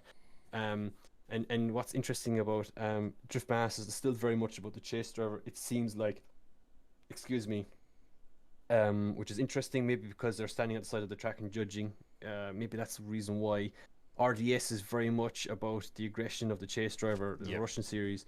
D1 is a bit like that as well. FD is kind of completely different. It's all about mimicking. But then in DMEC, they are about mimicking, but they still prefer door-to-door stuff. It's very weird dynamic. I think we're in a really weird spot where people are trying to create hybrids, but they don't really understand the correct like terminology that they're talking about, right? You know what I'm saying? Like they're talking about it, but deep down they don't really want that. It seems like that's kind of the impression I get sometimes. Whereas with Chris, he knows exactly what she wants. If you're not on his front wheel with your front wheel, you're a pussy and fuck off home, basically. And like that is such clear. It's so clear cut, right? When I was competing in the DMVC, it was like one event, oh yeah, door to door. Next event, you want to mimic on the back wheel and stuff. So you're always changing. You have to clarify with the judges what they wanted. With Chris, I was like, go to a briefing, and he was like, you know, you need to do this, and you can ask those questions to ensure that that's what he wants when you go on to chase or whatever lead runs, and he'll confirm that. But that's kind of where it is, and I think actually VDC probably has the best of both worlds. Like I don't believe there's one perfect judging criteria. I don't think the FD have got it right. My dad, I don't think, or the Irish line-based system, I don't think is 100% right. And I don't think the European hybrids is perfect either. I don't know really where the approach should go, but I do know that the best drivers right now are from Ireland. I don't mean to be biased, but it simply is the fact.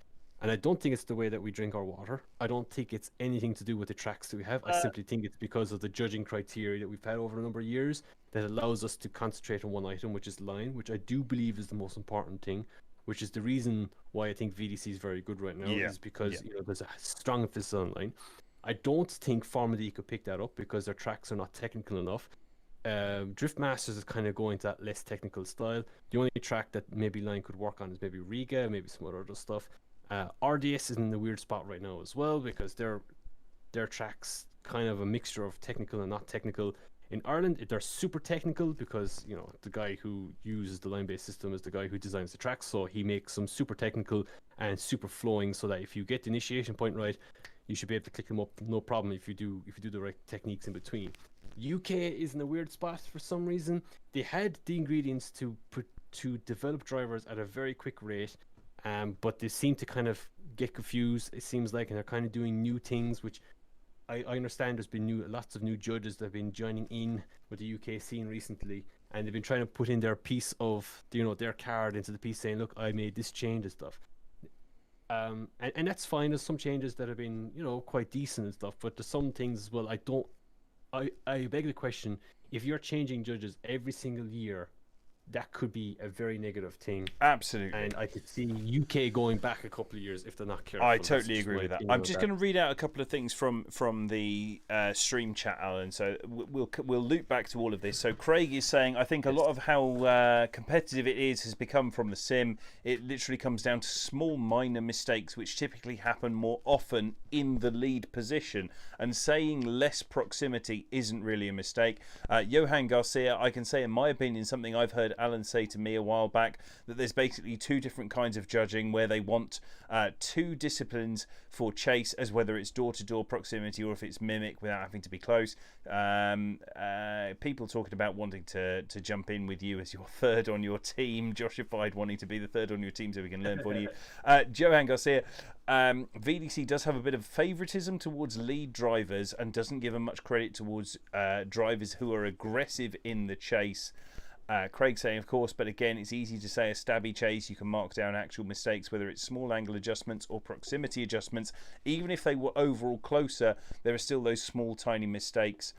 And still sometimes it's crisp, but door-to-door proximity.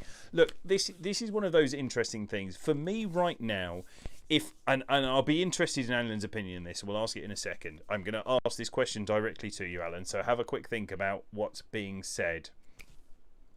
For me right now, regardless of those issues, from what we've seen so far this year, if we take drifting as a whole and we talk about what is the best championship in terms of real life events that we've seen, and I'm going to exclude, and this is there's a specific reason for this, I'm going to exclude the D1NZ Championship, and I'm going to exclude MSC New Zealand because obviously they run in a different hemisphere, and I'm going to exclude Australia because, and I'm being honest straight up front, I've not seen enough of the Australian Championship over the last 6 months to be able to use this as a reference.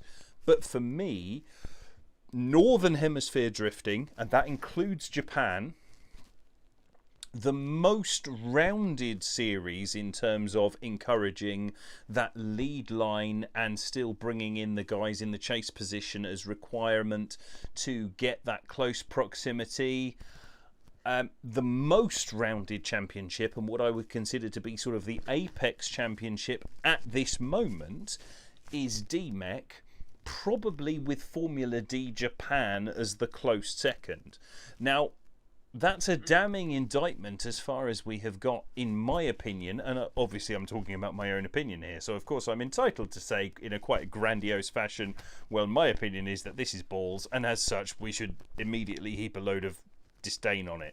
But that is a very different situation to where we were, say, 6 years ago, when it looked like the Apex Championship was and was always going to be Formula D America, the original Formula D, and it seems to have come down to a stagnation of judging progress. And one of the things that you highlighted there, Alan, was the talk about the line not being technical enough in Formula D to be able to switch the progress across to force the required high level of technicality from the lead line, and therefore being able to push the level up through that lead line orientated judging.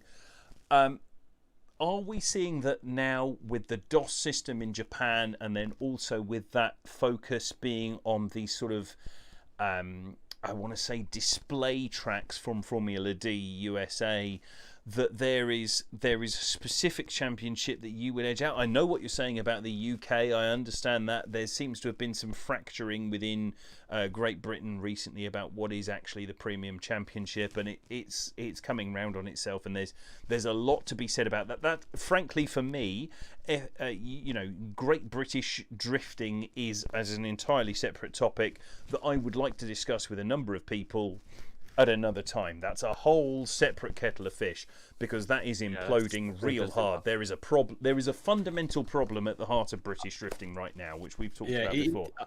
But I just want to say with the UK drifting, it disappoints me a tiny bit, if I'm honest. Yeah, no, I'm with you there. I'm absolutely with you there. But sorry, to loop back, what's my question? My question is twofold. What's your current Apex championship in the world right now? And what do you think is the reason that championship stands out as being something that has that extra element that makes it superior to what else is available that we're looking at right now? Oh man, that is so hard to answer. And the reason being is that with the whole FIA thing, a lot of series are now joining together. You know what I'm saying? Yep. Yep. And it's hard now to find a series that's trying to do something a little bit different to try and figure out, is this a better approach? There's no one trying to do anything new. They're like saying, okay, well, this is what these guys are doing, and this is now what the global organization is doing, so we'll just do that, because that's what is going to be. If you do anything different, you'll be outlawed, essentially. Yeah. And the thing is, like, for me as a driver, I don't really care. Like, the only championship that I will never probably compete in might be the King of Kings or whatever it's called, and D1, simply because they use those DOS system things.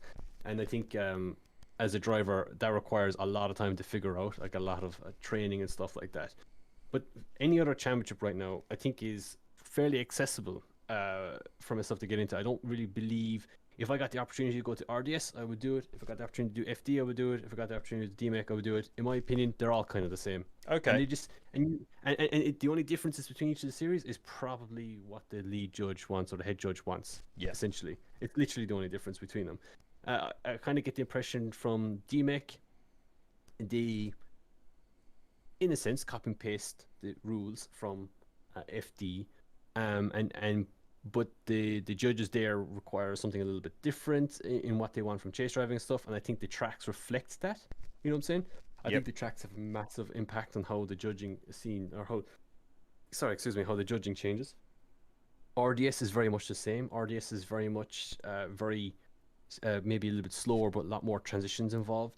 FD is at most 2 transitions, it seems like, maybe 3 transitions, based off the whole FIA thing that they request. FIA now, I think you have to have at least 3 transitions or something in all track layouts, which is very kind of bizarre because that kind of really limits some places you can go and certain track layouts. But anyway, look, that's another thing. So I think they're really the 3 that I kind of come to mind, because they're the 3 that has the biggest amount of money.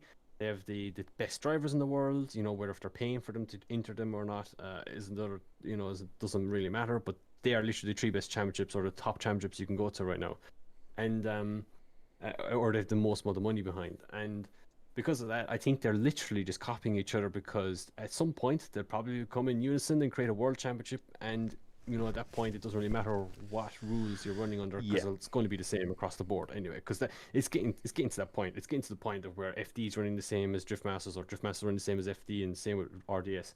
I don't really think there's an apex. I would agree that with FD Japan is kind of a decent hybrid. I think that's because of the Japanese style of driving, and the track loads kind of suit that kind of style of judging. In Ireland, it's obviously super technical. We use a lot of car parks, so a lot of our stuff is figure 80, is what Chris Wiltowski says, figure 80. Essentially, they're big figure of 8s, I suppose. And that's just that style of track loads that particular judge wants, that they're super flowing. If you get it on the line, it promotes great chase driving, but it's technical enough that if you make a mistake, it fucks you off for the rest of the run, basically, as the lead driver. And I believe that's why the Irish drivers are so good, by the way.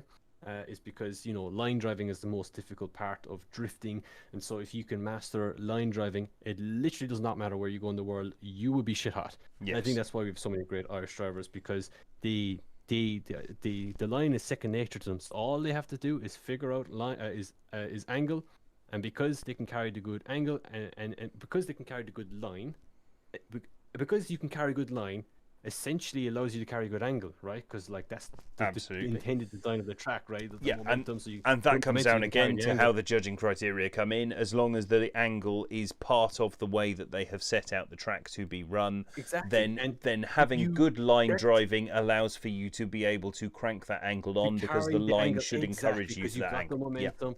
Exactly, and I think that's one of the biggest things that those other championships completely miss, like FD and stuff.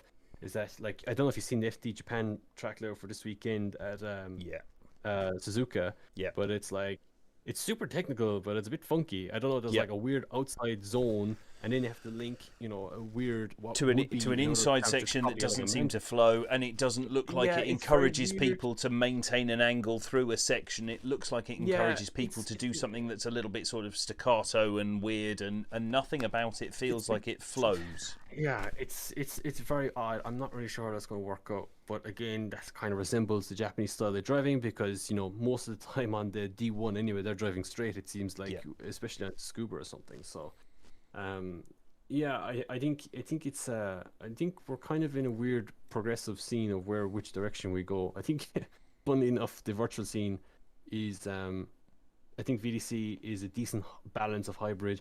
EDC is very much FD, so I competed in EDC. I had to drive completely differently in the chase position, which made me look like an idiot, and I won. I don't mean that in a negative way, but essentially I had to mimic, which means I had to chase the rear wheel and match angle. And I was beating people that were literally like dooring me, and like it makes no sense to the average viewer, because we want to see door-to-door stuff, but it's just a different opinion on what chase driving is about. Yep. And I don't know, it's just you just at this point in time, you as a driver have to listen to the judge and figure out what they want, and it just adapts your driving to it. I actually have an interesting story of a very particular driver who was out from your direction who came to Ireland, out in your part of the world right now, who came to Ireland to drive and was very frustrated when he got knocked out in a battle, saying he had in air quotes more style, but despite the fact he was missing clipping points everywhere, and he was because of that he was kind of requesting that the judges change the judging criteria to suit him, and you don't want to do that as a driver because obviously judges will not like you because of that, and understandably. You can't like force the judges to judge the way that you want to drive, right? No. Like they have a specific rule set that they believe is the correct way, and so they're going to judge it that way. And if you can't drive to the way that the judges want, well then why the fuck should you do? Why should you even qualify? Like why should you even be there? Like there's no point. And so as a driver, for me, that's my biggest mindset is I figure out what the judges want and how does it allow me to gain the utmost advantage to be able to win an event. And if that means that I have to drive at super low angle everywhere to get away from people because that's the only way I can win, well then I'll do it, right? Because like that's what the judges want, it seems like, so I'm going to do it. If they want me to carry massive angle everywhere, then I'll do that. And I think for me as a driver, I don't really care where I go to in the future because I'll just adapt to what the judges want and basically give what they want. And if they don't reward me for giving what they want, well then I think it's kind of on the judges themselves for not doing what and they, I think that loops back right the way to what we were saying at the top of this particular section, is we're talking about the fact that the judging characteristics so dictate each individual championship that it's very hard to compare them. We're going to take a small break for a second because I'm still coming down off the back of 2 bottles of Prosecco and I need to pee something chronic. We're going to leave Alan here for a second if he doesn't mind and he's willing to stay with us, considering it's almost 4 a.m. in the UK and Ireland, and he's willing to stay with us a little bit longer. We've got a fair few people on the stream. If you guys want to think about what you want to ask Alan, this is a great discussion and we're enjoying a lot of it, and I want to move on to some of your questions after we come back. We're going to take a very, very short break and then we will be right back, as long as, Alan, you're happy staying with us. Yeah, no, that sounds good. I'm just going to get a drink of cool. water. Well, that sorts everyone then. We will be back in 2 minutes after I have just run to the toilet and Alan's got himself a drink so that he can continue to complain about judging around the world. We'll talk to you guys very soon. Stay with us. Be right back. I was actually going to say, like, legitimately, I do agree with you, Alan, on the, or wait, he's getting water. Fuck, I'm tired. You okay there, Ben? Oh, Ben is dying. Ben, do you need another bottle? Don't you do it, Myron! There's things in this world we should not do. Like I said before, Alan's built for this. He's Irish. Ben's a posh Brit. He's fucked if he goes any further. If he's a posh Brit, he should drink a cup of tea. Oh, so he's gonna have a cuppa? So Josh, how do you think you did in By the way, this is all going on the stream though. Just as I know. Oh, I know. Yeah. Hello. One more bottle. No, but one more beverage. You ever heard the definition of booty cheeks? Well, worse. I missed outer clip 1 on both my runs. Like I filled it with 1 tire, the second tire didn't get in. The rest of the run was great. I had a lot of snappy transitions, great throttle control, kept it off the walls, but got pretty damn close to the rest of them, but I don't see it being an 85. If I got an 85 on that, it just means that, one, either the judges are looking at my judging criteria and just saying, fuck it, or they're drunk, or they're more drunk than fucking...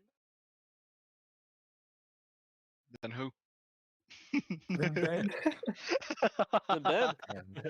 There we go. Actually, let's see if they've updated the qualifying yet. Oh, they have not. Nope. Let's see who's he gonna compare it to. Nope. What's this, ECA, is it? Yeah. Is that Josh? Oh, okay. You're talking about your rent. I've got a question for you, Hit Alan. me. Yeah, I got one as well. So yeah, I don't think he's back yet. No, I'm here. No, he's not. Oh shit. He just has us live on the stream. Yeah, it's just earlier you mentioned all the events that you'd be willing to drive, except for the one with the electronic scoring sort of system. Do you think personally, in my opinion, I think that eventually that is could be potentially the best way to do an event. I think if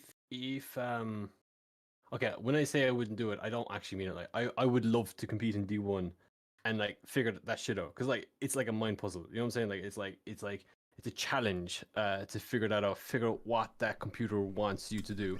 And it seems, on a side note, like D1 seems to be kind of going towards the clipping point line style anyway, side of things. And the best driver right now, interestingly, is Saito at doing it. I watched him at the last of it, and I thought he was like pretty spot on getting those clipping points. He always isn't getting rewarded for it, unfortunately. But oddly enough, yes, it is the correct way of going about things.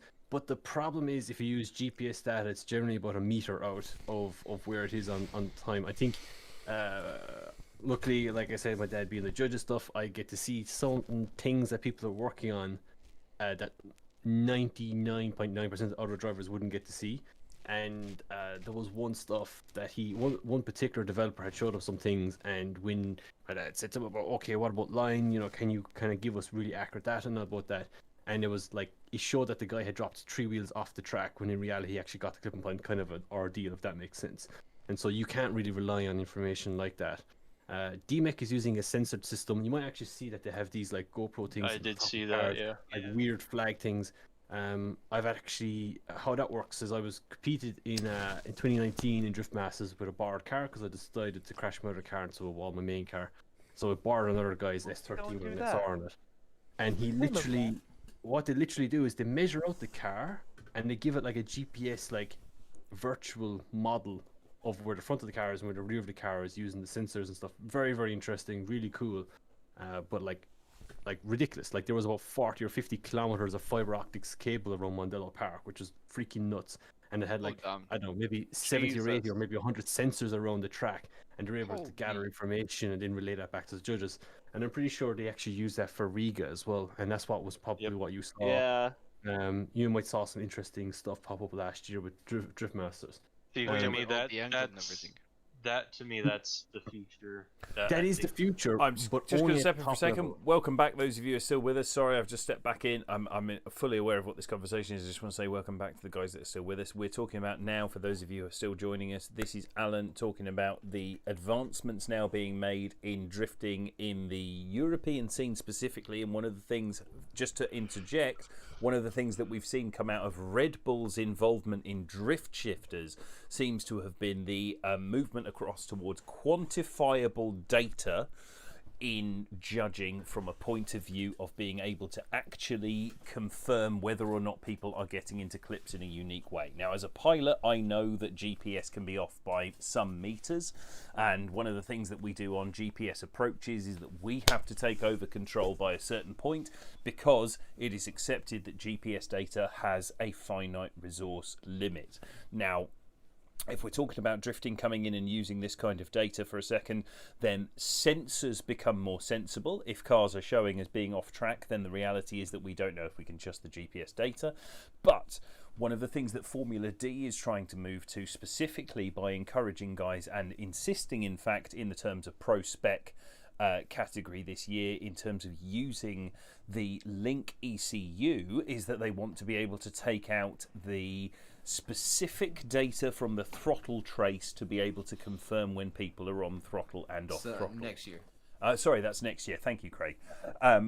So, Alan, with that in mind, taking into account that kind of information from, as you just said, Riga, and things like the incredible advancement in using that sensor data and the overlay of the car there, with the throttle data as well, and keeping in mind the nature of what people have been doing when we've been talking about things like VDC and some of the calls that we've had to make in Tsujigiri and the way that things are made there using the throttle trace data, what do you think is the solution to make the judging more accurate in that style? And do you think that that is something that could be pioneered from the virtual side of things that then would benefit real life? What are your thoughts on that?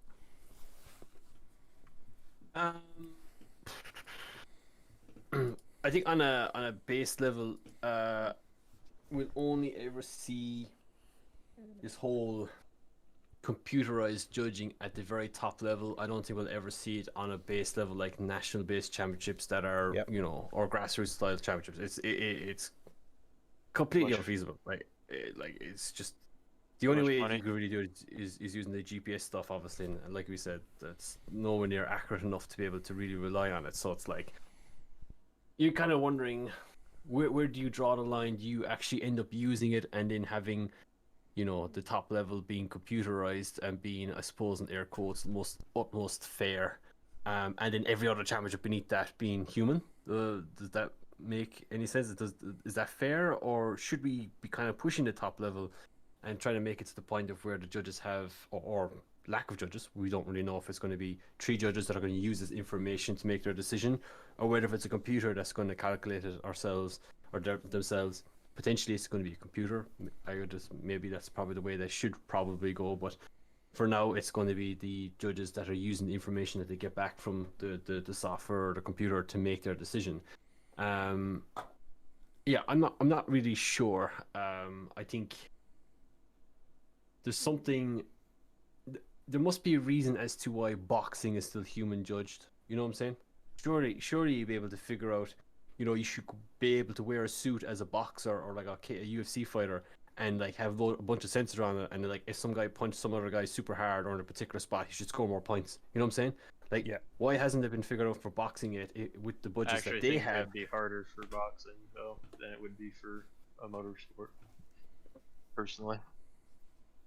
No, but I see what Alan is saying here. Is I'm about to make myself seem incredibly middle class, but when I was younger, I used to fence, and one of the things that you have in fencing is that the tip of the sword has a tiny little figure sensor, and once it connects, if it connects within something that is also a confirmed part of the target area, then you get a specific score that comes out of it, and the computer will say yes, that was a hit, and it takes out the judging characteristic of what used to be a judged sport, in that if they thought there was a hit, people would put their hands up and say that was a hit, an acceptable hit within the rules and regulations.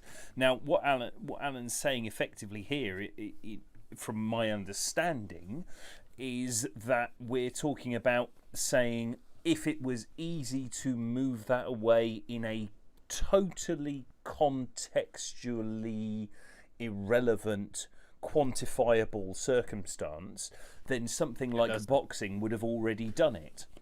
But from a budget perspective, from a budget perspective, it's difficult, and a lot of people in the chat talking about DOS, saying that this is one of the things that's supposed to be there from DOS. But DOS is something that if you are specifically kitted up to, and Alan's already mentioned Daigo Saito, that you can game that system, because you can have a car that is not necessarily the fastest there, but if it transitions and holds angle in the most aggressive way, then it gets excessively highly scored. And I don't think there is anyone in the chat right now, from the guys who are still watching and still chatting with us at whatever it is in the UK now, 4 a.m, 5 a.m. in Europe, no one is going to say that they saw round 1 and 2 of D1 GP and thought that that was actually the epitome of drifting, because the computer was so heavily skewed towards a certain set of factors that you ended up with something that didn't look like drifting as we would historically know it, and wasn't good for you as a spectator. Now, I'm all for us having a quantifiable thing that we can talk about, and we can say, right, this X driver was closer to the clipping point and carried Y amount of extra angle, if that makes for a better battle as well, and is something, as Josh is saying in the chat right now, is something that the judges can pivot to and can say, this was the defining factor because we have the empirical data to say that they had 5 degrees more angle and they were carrying 10 kilometers more speed and they were 5 centimeters closer to the clipping point, but otherwise the runs were identical. But it shouldn't be the basis for an entire judging program that forces a change in the way that drivers operate as drivers. We shouldn't see people trying to do a ridiculous snap to angle that doesn't represent good drifting, and we shouldn't see people sacrificing clipping points in order to run better angle through certain proximity sensors and things like that. that is bad for the sport, in my opinion. But we can get to something that potentially allows us to have better information as judges, where we can see if someone was on throttle, and we can see if they were right on the clipping point, and we can see if they were holding the extra speed. And actually, apart from the speed, none of that requires GPS, so it's not subject to sort of positional lagging. The question is, right, if a guy was like 8 centimeters closer to a wall, or let's just say like 1 centimeter closer, should that guy get the win just based off that basis? Can you visually see if it comes down to that minor detail? No, it shouldn't though, because from a spectator point of view, from an outside point of view, you cannot tell if someone is 1 centimeter closer. Yeah, depends how accurate the system is. But if we're just assuming that the system is always correct because it's computer, right? Computer system or whatever. You know what I'm saying? Like, if we're basing it off the fact that a computer says that this guy was 1% closer or 1 centimeter closer, and that's why he should win, and that was the only factor to the difference of the battle, was that because he was 1 centimeter closer. From a spectator point of view, you're literally like just you're not even you can't even tell, right? You would think, okay, that's a one more time battle because they were super even, right? Looking. But the computer is like, actually, no, this guy was 1 centimeter closer, he should get the win. To be honest, that's kind of bullshit. Because, like, you would not be able to see that from the outside. And the second you lose the spectator element of being able to call a battle, then it's like, what's the fucking point of even watching it? It's like, I think that is a great way of putting it, because for me, the thing that is totally off about DOS is that you can have a battle that looks spectacular and get the outcome that is totally and the guy in the pits opposite. could win it. Yeah, absolutely. And I see what you're saying there, Alan, and I think this is one of those difficult things. What you're saying is that there is a finite point at which the data stops being useful, and let's say the hypothetical, we have two guys go at it, and fundamentally the battles look from the outside to be identical. Each half of that battle looks identical, but when you go to the computer data, one of them was 1 centimeter closer. Are we really saying that 1 centimeter is the defining feature of the battle? Yeah, and that's what we have to get down to, is the point of, and I think what you're getting at, Alan, is do we have the computer as the fallback to stop us having the one more times, or do we accept that the one more times happen because it's a judge sport and people need to have a spectacle? That's where I'm on the fence, because the data is good. And as long as you don't have DOS, I mean, frankly, I think DOS is a trash system. I think that they have invested so much money in it that no one wants to stand up and just turn around and say, you know, what we've created is bollocks. We just need to walk away from this and start again. That's my personal opinion. D1 will undoubtedly back that system right up to the hilt. They can't not. It's been going on for years and they've invested hundreds of thousands of dollars in that system. So do we now have to accept that there is a point at which you have to say this is a judge sport and we need to keep the ambiguity? Here's the thing for me. I know before you guys say anything, and I just want to get my one last point in with this. Let's take another judge sport. Let's take freestyle half-pipe skateboarding, for want of another. Another judged sport, or even figure skating, or whatever else you want to take, or even boxing, as Alan's already used that metaphor before. That data isn't currently available in that sport. Any of those sports, you can't get a final, finite, computer-defined decision on what that is. So should we be trying to move towards that in drifting, or is there an element here where we need to say it's got to still be allowed as being down to the judge's decision? That's my question. So what you could do is you add tolerances, though. For example, like you said, if instead of basing it off 1 centimeter, you base it off like a 5% or 10% tolerance. So if it's within 5 or 10%, you don't go with the computer, and you go back to the judges. If you say it's a 10% closer distance, then it's still a bit like an inflated value, right? Like that could mean anything. Like it's not accurate enough. I don't believe. Depends how accurate the system is. Yeah, I suppose, but I mean, if we're assuming that it's at its utmost accuracy, which is the only time it'll ever be used when it's 100% accurate and never false, because of course, otherwise then it's not fair. Then it's never going to be used anyway. I think what Caleb was saying, he disagrees. He's looking at it from a driver's perspective. As a driver, you want to win a battle because you did something better. And of course, if someone was if you were 1 centimeter closer than the other guy, you'd want to win based off that. But the second we start doing that, we'll literally have 0 spectators. No one will ever watch us. No one will ever give a shit about us. We'll just be the only 20 nerd guys that are still sliding our cars around like idiots, beating each other based off 0.5 centimeter tolerances, which in reality is dumb. I'm sorry, but it is silly when you think about it that way. And I think when you look, there must be a reason why all of those other sports are still judged by a human, and fundamentally, I think the reason being is simply because when the judges it, they're looking at it exactly the same perspective as every other motherfucker in that audience. Like the second a computer or someone else that has a different perspective as we do, such as a computer, it completely removes the spectator element of being able to themselves decide who they feel should win. Because otherwise, you're literally just pulling a number out of a hat as a spectator to figure out who won if it's super tight.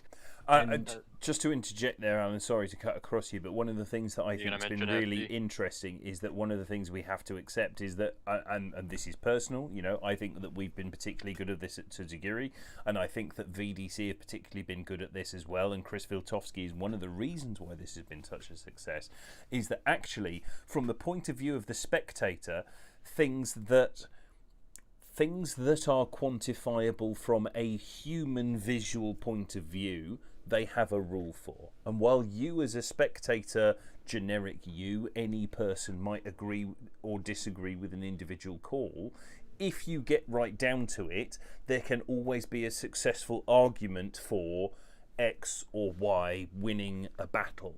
Whereas if we start to get into the esoterics of a computer winning things, then it becomes difficult for the spectator to see what's going on. And whilst many championships have been potentially bad at giving the rule of law, and this comes back to something that Alan said earlier, where maybe we're 5 years ahead because of the amount of time spent on the sim drivers are maybe 5 years ahead in terms of precision and how much everything's being looked at from the judge's point of view. If you are able to say to a person, look, I understand your bias, you support X or Y driver and you want to see them win, but can you see how by the letter of the regulations we were able to come to that battle outcome, and they say yes, then that is a successful use of the regulations. And being able to say, oh, your opinion is irrelevant because that car was 1 centimetre closer to a wall, starts to get into that point where it detracts from the regulations and we start to move towards something that stops being a spectator sport. Yeah. Can I? Yeah. This is my thing. I get what you guys are saying, and it is dumb to say. I understand that completely, and I actually agree, and maybe that isn't the way. But the reason why I'm saying that should possibly be just the reason I was having that idea was, I think the thing that you're saying about it being a spectator sport and how judges can potentially how spectators can agree more with the judges than a computer is almost what I caught. And my thing is, like, there's a lot of people who don't even understand what they're watching. And I think even if the computer says, okay, he was so-and-so closer, you can still explain why certain people won, even if it was that little thing. I'm not saying that should be the case, but I'm saying that helps explain to a more exact degree why someone won. Well, also in this, like, I think at the end of the day, another issue with it is, like, if you have a situation where it's like, oh, person was, closer to the wall by 1 centimeter. At the end of the day, it would still have to be controlled by the judge. If it's just a situation of oh, it's comparable. It's not like a massive difference. I could see it going to OMT. But I think the having... purpose. I think the purpose of the computer system eventually is to not have any judges whatsoever, and maybe just have them as a backup. I would agree. Look, having it as a 1 centimeter thing is a very far stretch. Where you'd have to have leniencies where it's like, if that's it's within the margin of error. Margin, yeah, then it's fine. One more time, whatever. But well, it's not only just that, but more... the reason being why people want the judging system so much, and I think we can talk about FD here in a sense, is that people believe that the judges are biased. And to be quite frankly, if you think a judge is biased, I don't even think you're watching the right sport. Because if a judge is biased and you feel that a judging electronic system is going to fix that, why would you even bother watch a judge sport? Go off and watch Formula 1 or something that's more to the point instead. Because you're never going to have a perfect call in any judge sport whatsoever. That's my biggest problem with the sport, is the fact that it's judged, and that's what I'm in my mind trying to say. I'm sorry, Caleb, but I don't think that's a sport for you if that's the case. If you have a problem with it, because I've accepted as a driver, that I will get fucked over at least once, and I have been many times, and I literally have spent thousands of euros competing in Ireland and the UK, and I've rightfully felt like that I should have won a particular battle. And you just have to suck it up and move on, because it's a judge sport. It's the same with people who've done in boxing, who spent, or in the Olympics, spending years of their lives training for this one thing, and they literally get knocked out due to something because the judge didn't see it. And like, that is the beauty of the sport. That's why I love it so much, because it's simply a reason for you to not make any mistake.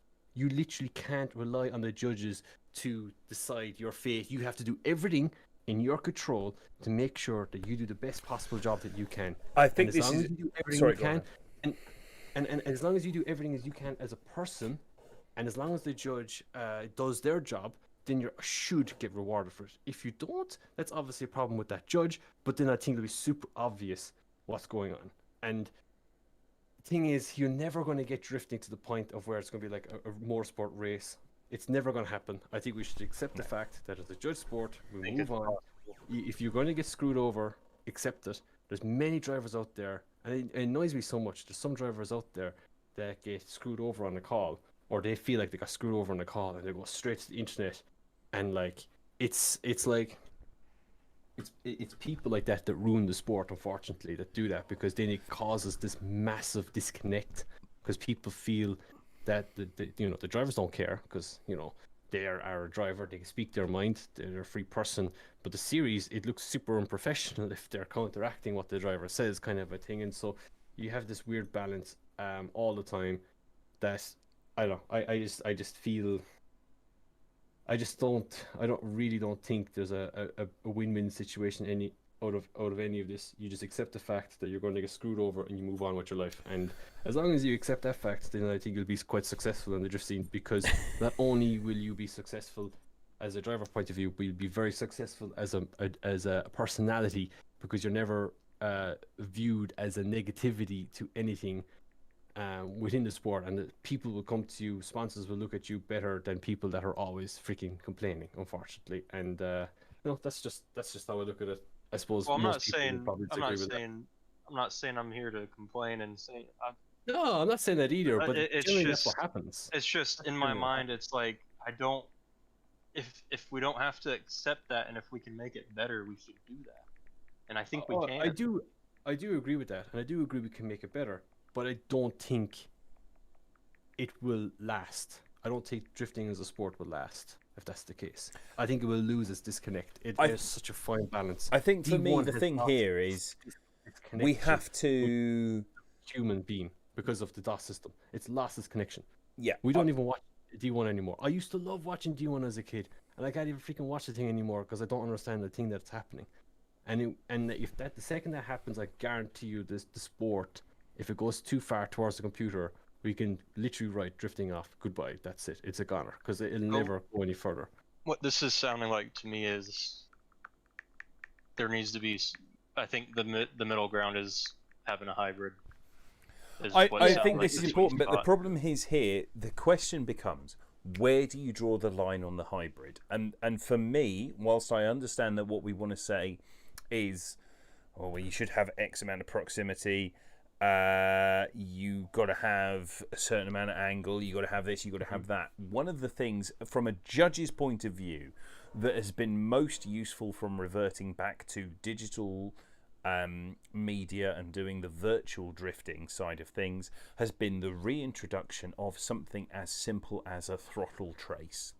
And I think the important thing here is we have to take judging. The judged aspect of the motorsport is one of its most redeeming features. I get what you're saying, Caleb, and it would be lovely to have quantifiable data, but the reality is that quantifiable data has left us with D1GP, and it is the worst version of drifting in the world, end of conversation. It's absolute balls. I hate watching D1GP. I don't like a single battle. It's terrible. It's bad spectator sport. It's bad for the sport, and it's terrible to watch. And frankly, watching 1,000 horsepower cars go around a car park and do it badly, which is what we saw 3 weeks ago, is the worst advert for drifting that you could possibly conceive of. So with that aside, taking that angry rant about D1GP out of things, and frankly it can absolutely go and rot in the fieriest periods of hell ever. It can suck my enormous testicles, whatever I want to do. Like, D1GP can fuck off. But ignoring that fact, we do need to find a way to introduce factual data into the judging, and the thing that has been most useful for me, and the thing that I can understand that FD wants to do next year, is that throttle trace and demonstrating the consistent use of power and the consistent use of aggression as a baseline metric to then build the judging from.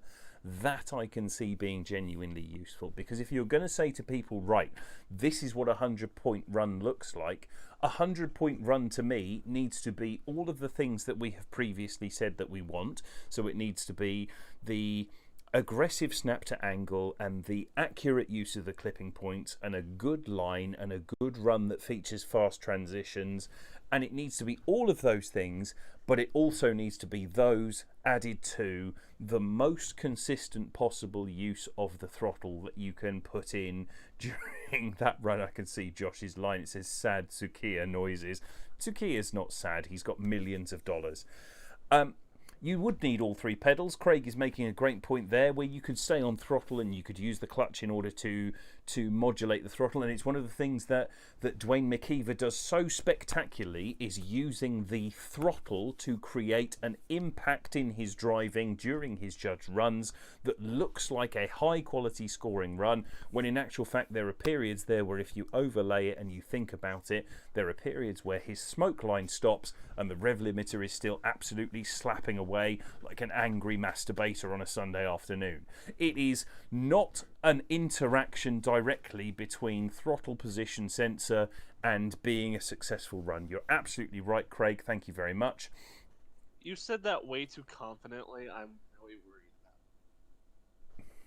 Maybe I'm an angry masturbator on a Saturday afternoon or Sunday afternoon. What are you going to do about it, Josh? But those things are quantifiables that we can take forward as judges, and we could easily be looking at things and saying, right, this is a 95-point run. But now that we've seen the throttle trace as well, it's actually a 98-point run, and that's the defining factor. Or vice versa, that's a 97-point run where it was incredibly accurate, but oh my god, look at that guy gently massage every 3 pedals. There was not a single point there where he was on throttle. Let's take 3 points back out. And that can literally be the defining feature between the entire top 32, between a total one, like a number 1 place finisher and a number 2 place finisher. And if that becomes championship defining, I don't have a problem with that, as long as it is something that is still led by a judged characteristic that keeps the heart and soul of the motorsport, that then brings the technology in a way that is conducive to assisting with the development of that judged outcome. And that's the thing that we need to find the balance with. And it's one of the things that I think we're looking at now. We're looking at those, the tyre markers as being something that has actually come in from the Americans. Well, it came in from Americans, but previously to that, it came in from the model drifting, the not VR. Sorry, you know what I'm trying to say. The RC. Thank you. I couldn't think of the words RC, the letters RC. The RC drifting side of things, that actually comes from the original RC drifting in Japan, where they wanted to highlight that feature. So if we say that has been one of the greatest contributions of RC drifting to real drifting, if we then said, right, 3-pedal position sensors are one of the best attributes of virtual drifting added into real drifting, I'd be totally happy with that. That would make all the virtual drifting worthwhile to me if it contributed to something that allowed real drifting, the hardcore heart of the motorsport, to be made more accessible to people. Because I think if you can overlay that on a live stream and you can say to people, right, halfway round the wall at Irwindale, Dwayne, I don't know, whoever, let's say Frederick Asbo feathered the throttle 3 times in order to stay out of the wall, and Vaughan Gittin Jr. in the chase position kept matted in his V8. That can be a defining thing where you can point to that throttle trace and say, look, it doesn't matter that there was a centimetre difference, but Frederick Asbo had to make an actual correction not to get up into the wall. That's much more valid to the motorsport than a single centimetre or even 3 centimetres, whatever percentage you want to give here or there. To me, anyway, as a judge, that's where I would like to see us start. Maybe more things can be introduced afterwards, but the starting point of having that valuable information, and it's one of the things that hopefully FD will get right over the next few years before anyone else. It's one of the things that I think could really change FD, is one of the things that I would like to see us come forward. Just before we go any further, Chris Cashy and Smodius, thank you very much for the follow. Welcome along. Alan, your thoughts? On what exactly? On my drunken ramble. Let's say on whether you think... I'll ask you a direct question. Yeah. If you had to choose between a proximity sensor and a 3-pedal sensor, which do you think is more valuable to drifting at this time, if we try and focus on a judged position? Yeah, you actually asked me this link ECU throttle related question earlier, and I kind of unintentionally avoided it.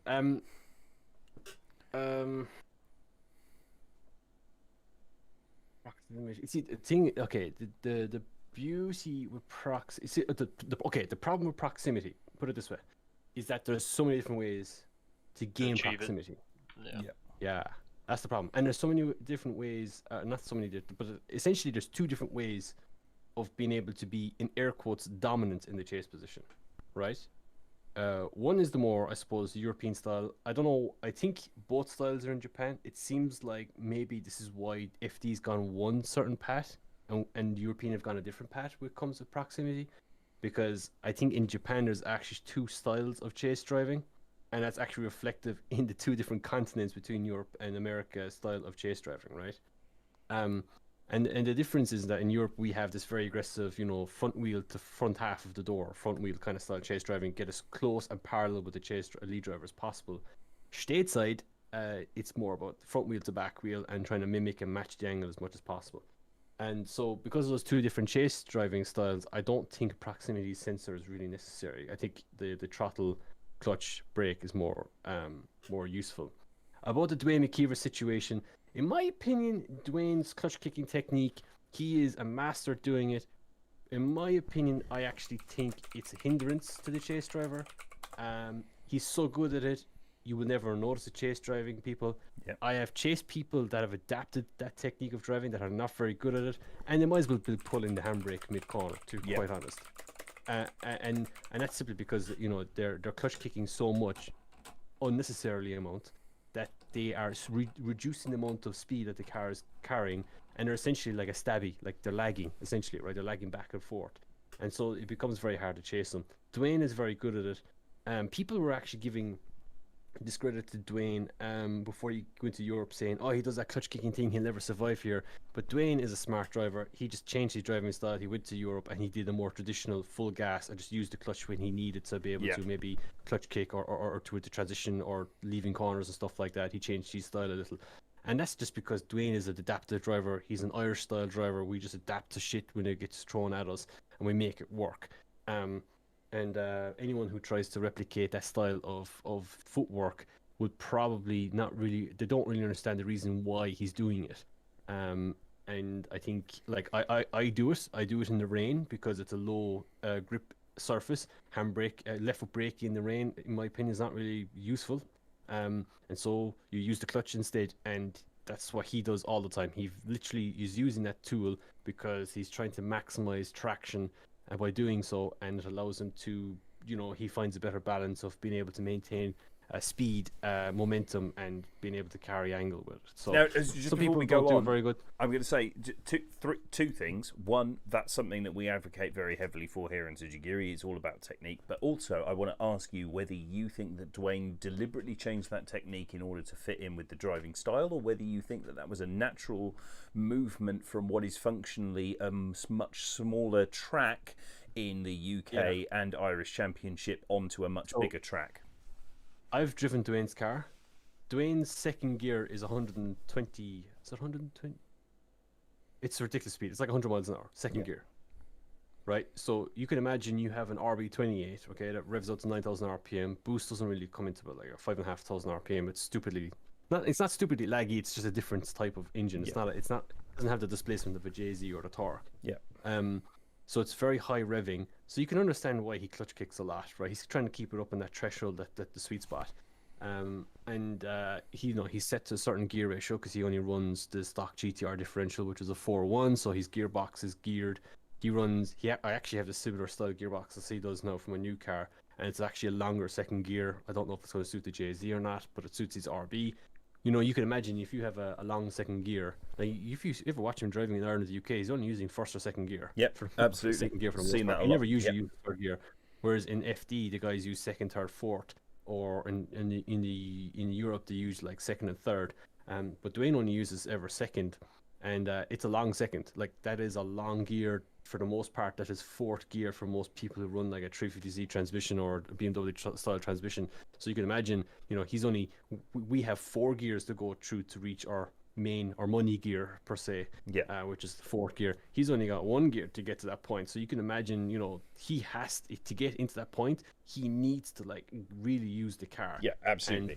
You've got to find a way to make it work. Yeah. And for everyone else, it's a gearbox, and for Dwayne, it's a clutch. Yeah. For everyone else in the world, it's a gearbox, and left foot braking. For Dwayne, it's a clutch, and he's got the right stuff underneath him to do that. And when he went to Europe, the tracks were bigger. He didn't really need to do it as much because he was carrying more speed and stuff. So that's that.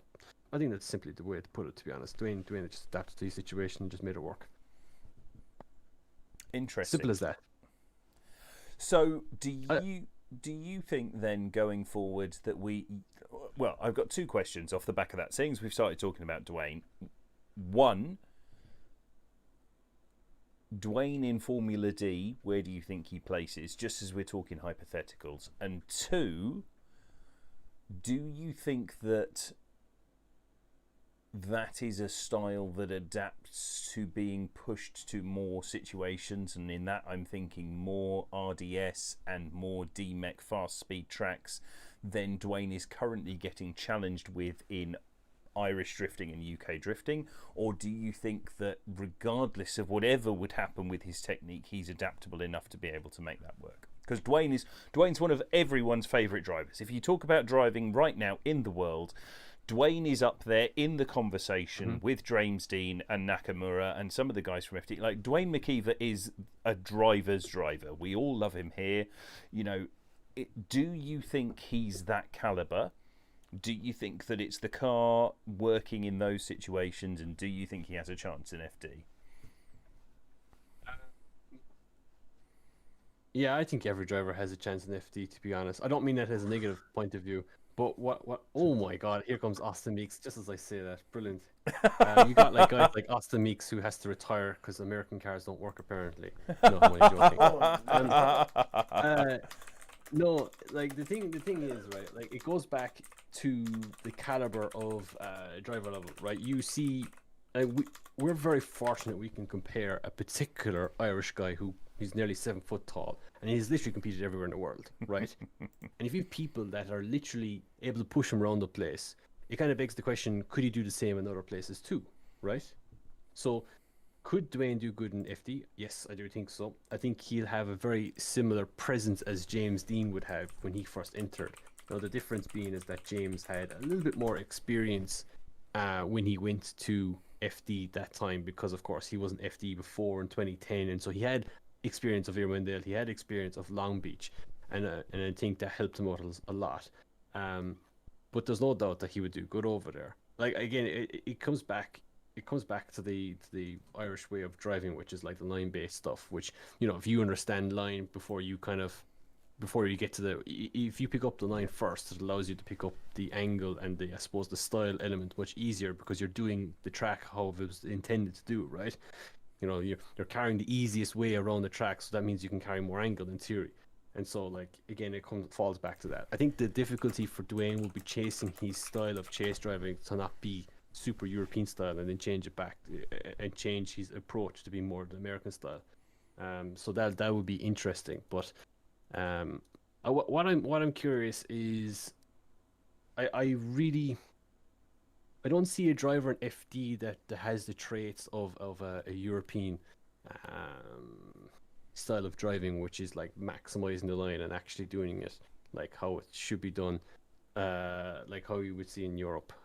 What I kind of find interesting is how, like, you watch FD and you see people getting, you know, 95 plus points, but every run that are around that ballpark looks a little different, if that makes sense. Yeah. It's not very similar. You would expect that if 4 guys got 95 points, that you could almost carbon copy overlay the runs together, and you generally can't. They're generally on a different part of the track, if that makes sense. Like, yes, in the same areas, but they're in a different part of the track, but their angle might be the same and everything else might be the same. And I kind of get confused by that. I think it's just a different style of judging and stuff, or a different approach to it. But it's like, I find it hard to follow I find it hard to follow the line aspect of the American scene. I can agree with that. I think one of the things for me, coming from it from the European point of view and the historic Japanese point of view, that you and I have talked about line a lot this evening, and the fact that line tends to play its way into then being able to carry angle and speed through a course. And I think one of the things for me as coming to it from the European point of view and the Japanese point of view is that I feel like you've talked about a 95-point run just there, but one of the things that I think is that let's say the FD elite, and by that I mean the guys who consistently score in the 90s, so you're talking about your Forsberg and your Vaughan Gittin Jr., and this year it looks like it could be Matt Field and Odi Bakchis and Frederick Asbo, you know, these and Chelsea Denofa, these great drivers, whoever you want to name that's in that sort of that A category of FD drivers, they all seem to drop that point or two in different locations. And for me, as you just said, that almost, it's partly baffling as a European driver watching and thinking about the fact that our weighting is so heavily on line and so heavily on the movement through the course. And it's also partly quite interesting in seeing that these guys are able to take advantage of things in such different ways and move between such different movements that different guys can get the same score from different aspects of the track. Now, my personal view is that is a weakness of the FD judging criteria, in that there are maybe 4 or 5 ways to get the same score. But I can understand why some people would say, well, this is actually a great strength in the FD criteria, because look, there's 4 or 5 ways to get the same score, and it depends entirely on one's viewpoint. So, do you think that that's one of the major strengths of DMEC? And I've heard, and I ask this on the back of the fact that I've heard a lot of people say that this year, right now, if you had to, like, random people who are big drift fans, if they were pushed to say the #1 series in the world right now, they would say DMEC. Do you think this is one of those great strengths of European drifting, or do you think this is one of those great weaknesses of American drifting? Which way do you view that sort of seesaw? So, based off my experience competing the virtual side of Drift Masters, and just going back briefly to FD, I don't know if you've ever noticed, but whenever you look at the track map of FD, there's never a specific line between all the clipping points, right, or all the zones. And that's what I reference when I'm talking about line. Clipping points, they're just points in the track that it's technically not really, in my opinion, it's technically not really line, right? Because based off the FD system, you could literally take any line that you want in between those points as long as you get them. That's what they view as line. They set the points out on the track, and how you approach between those points is entirely up to you. Yep. Right? It seems like, okay. The difference is in Drift Masters, it's more clearly defined, while still kind of having that hybrid of FD system. Now, does that make it better? I don't really know, but it does mean that the driver is on the same ballpark, right? So the driver level looks higher. Does that make sense? Because more of the drivers are doing the same thing, and I think all it's doing is kind of, in a sense, fooling the audience, right? You know what I'm saying? It's showing that the driver level is higher because a lot of the drivers are doing the same thing, and because of that, it's closer, and so it's more entertaining that way. But do you think that's down to the lack of a specific line, or the fact that style is weighted higher than line in their judging criteria?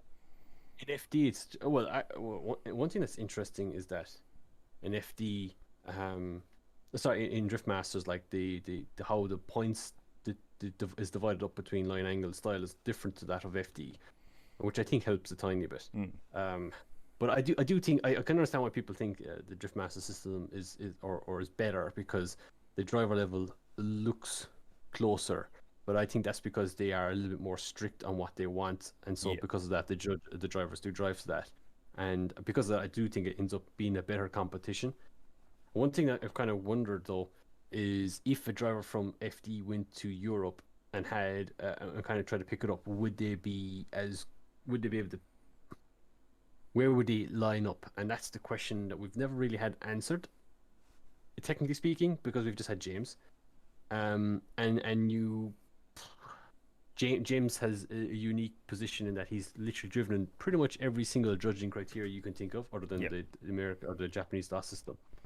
And so he's the type of driver. Like the thing is, the way that James drives is that he literally drives with doing the bare minimum to win in a battle. That's how he literally drives. He drives to win, and so because of that, he would figure shit out. Like I kind of mentioned before.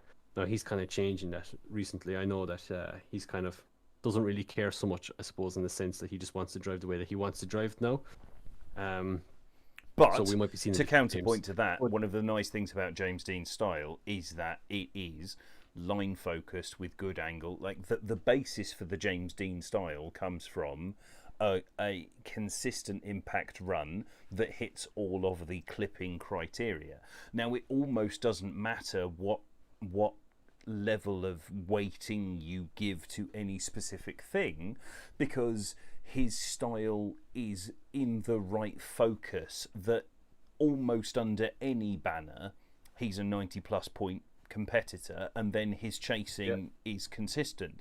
So whilst I agree with what you're saying on, he's started now to just drive to his own style criteria more, that's almost irrelevant, because James Dean's style criteria is actually I love watching James drive, and occasionally when he goes out and he throws down a lot of his videos, we look at like the shakedown of the Eurofighter and the shakedown of the S14.9 or 0.5, whatever you want to call it. He is a showman in the shakedown, but James Dean almost never drives beyond 95% James Dean in a competition.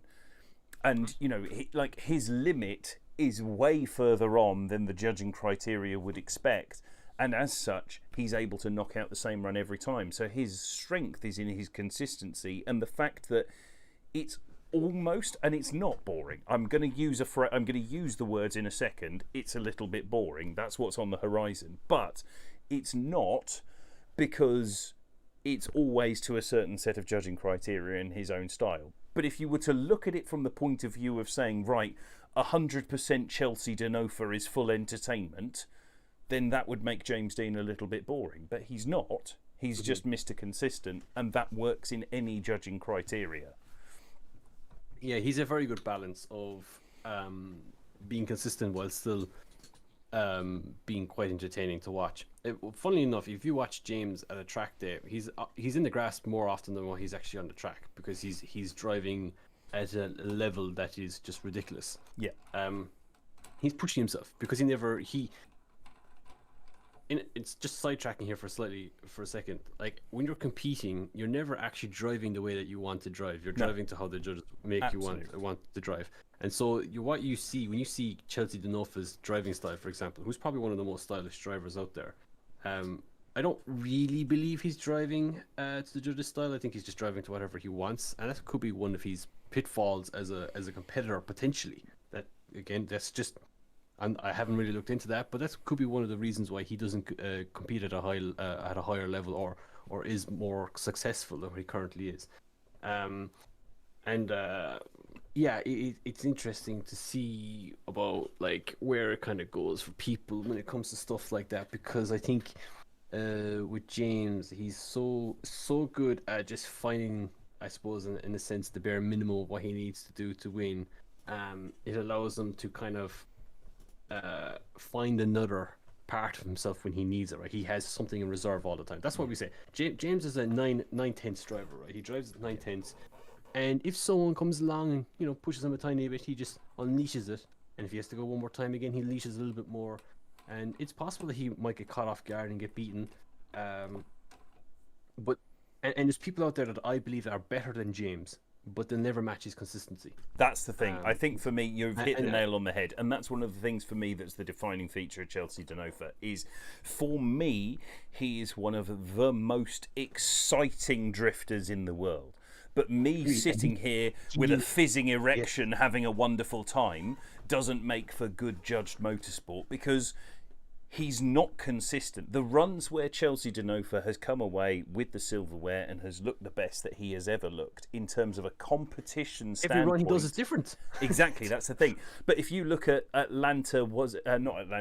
Texas, was it 2-3 years ago? The 2 years ago when he won the event, that was Chelsea Denofa driving at 95% of what he's really capable of, and he did it all evening, and it was spectacular. And I've never seen anyone go through an event where they carried such consistent style, outside of maybe Nakamura at some of the lower level D1SL events.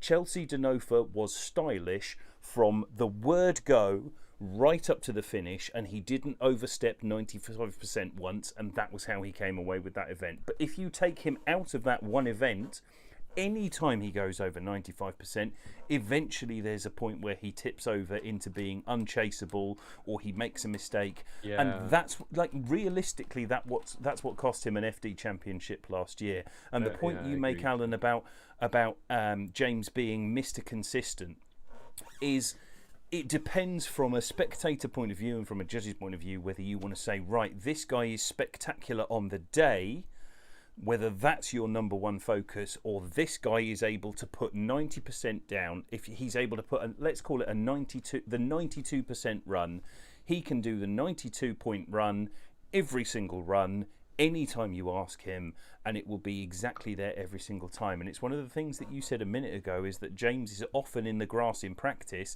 Is, as a driver myself and as a driver yourself, I'm sure that you and we go out to practice days, and the first thing we do when it's a practice day is we absolutely overshoot the living shit out of everything, because you've got to find out where your limits are with that setup and with that car and with that track before you can start to dial it back to find out where the limits aren't.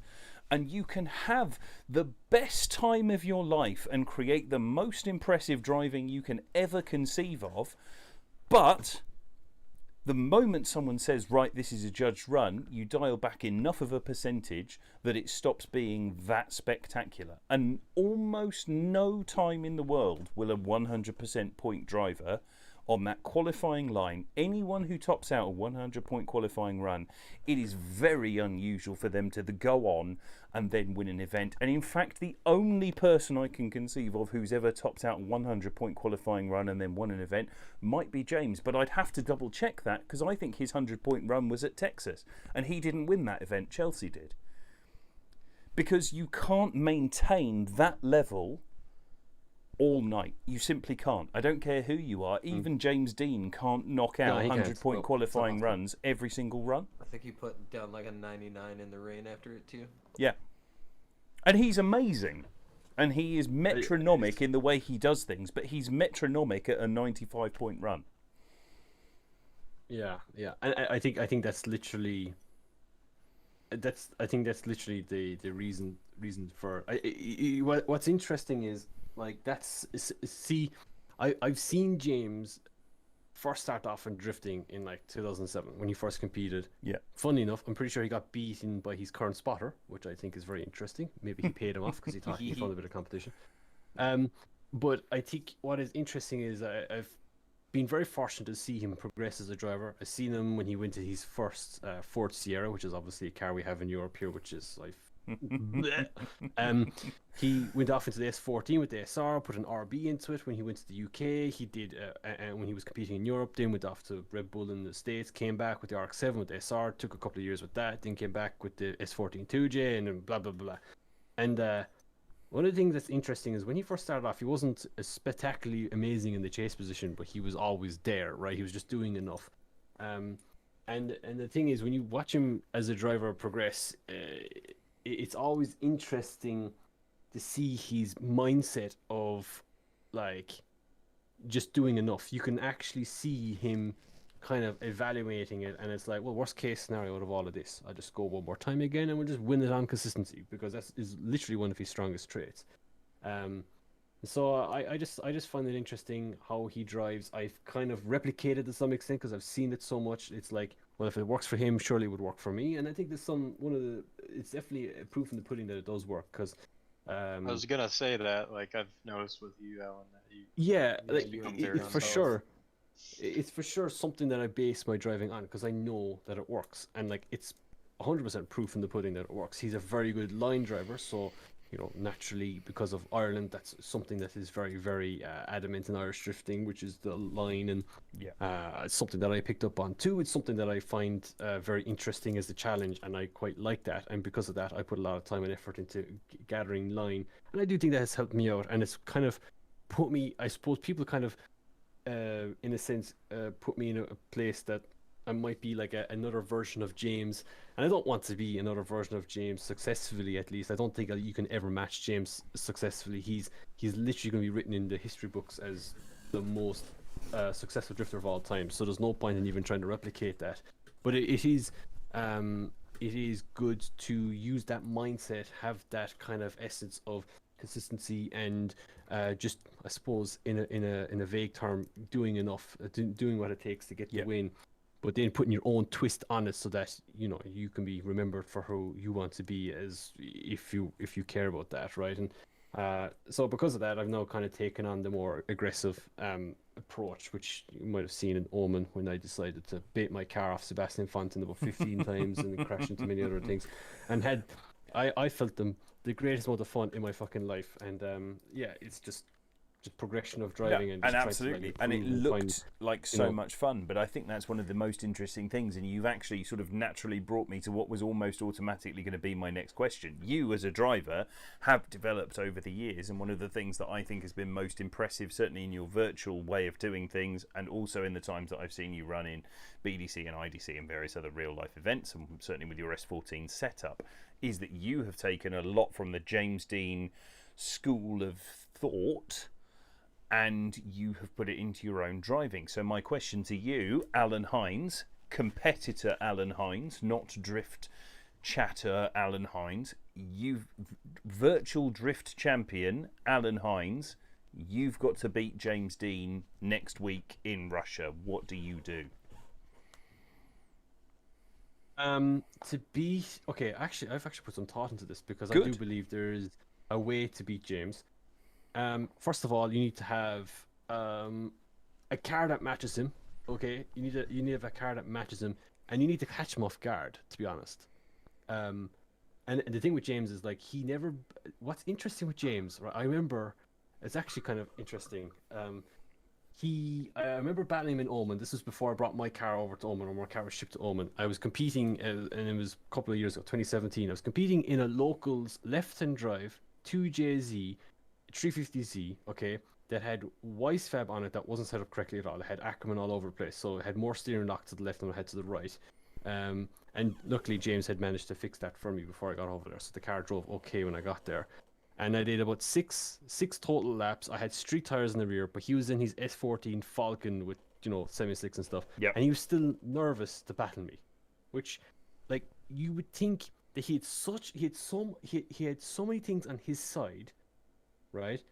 It was the fact that I was so calm, that I had nothing to lose, I didn't really give a shit, that's what got into his head the most. The fact that I was super calm and I didn't really care what happened. And I think the way to beat James is to first of all have nothing to lose, because in reality, not in reality, but he kind of has everything to lose, right? You know, like he's.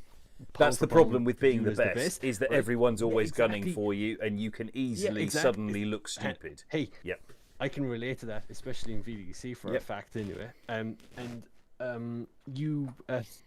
And so you need to have a car that can match him, potentially have some sort of an advantage over it, whether it be maybe potentially tire, okay, or maybe more power or chassis that is better, and just have an ability that's able to literally replicate what he does as a driver, which is, you know, matching that is super consistent, but just be that little bit more aggressive that potentially he wouldn't be expecting.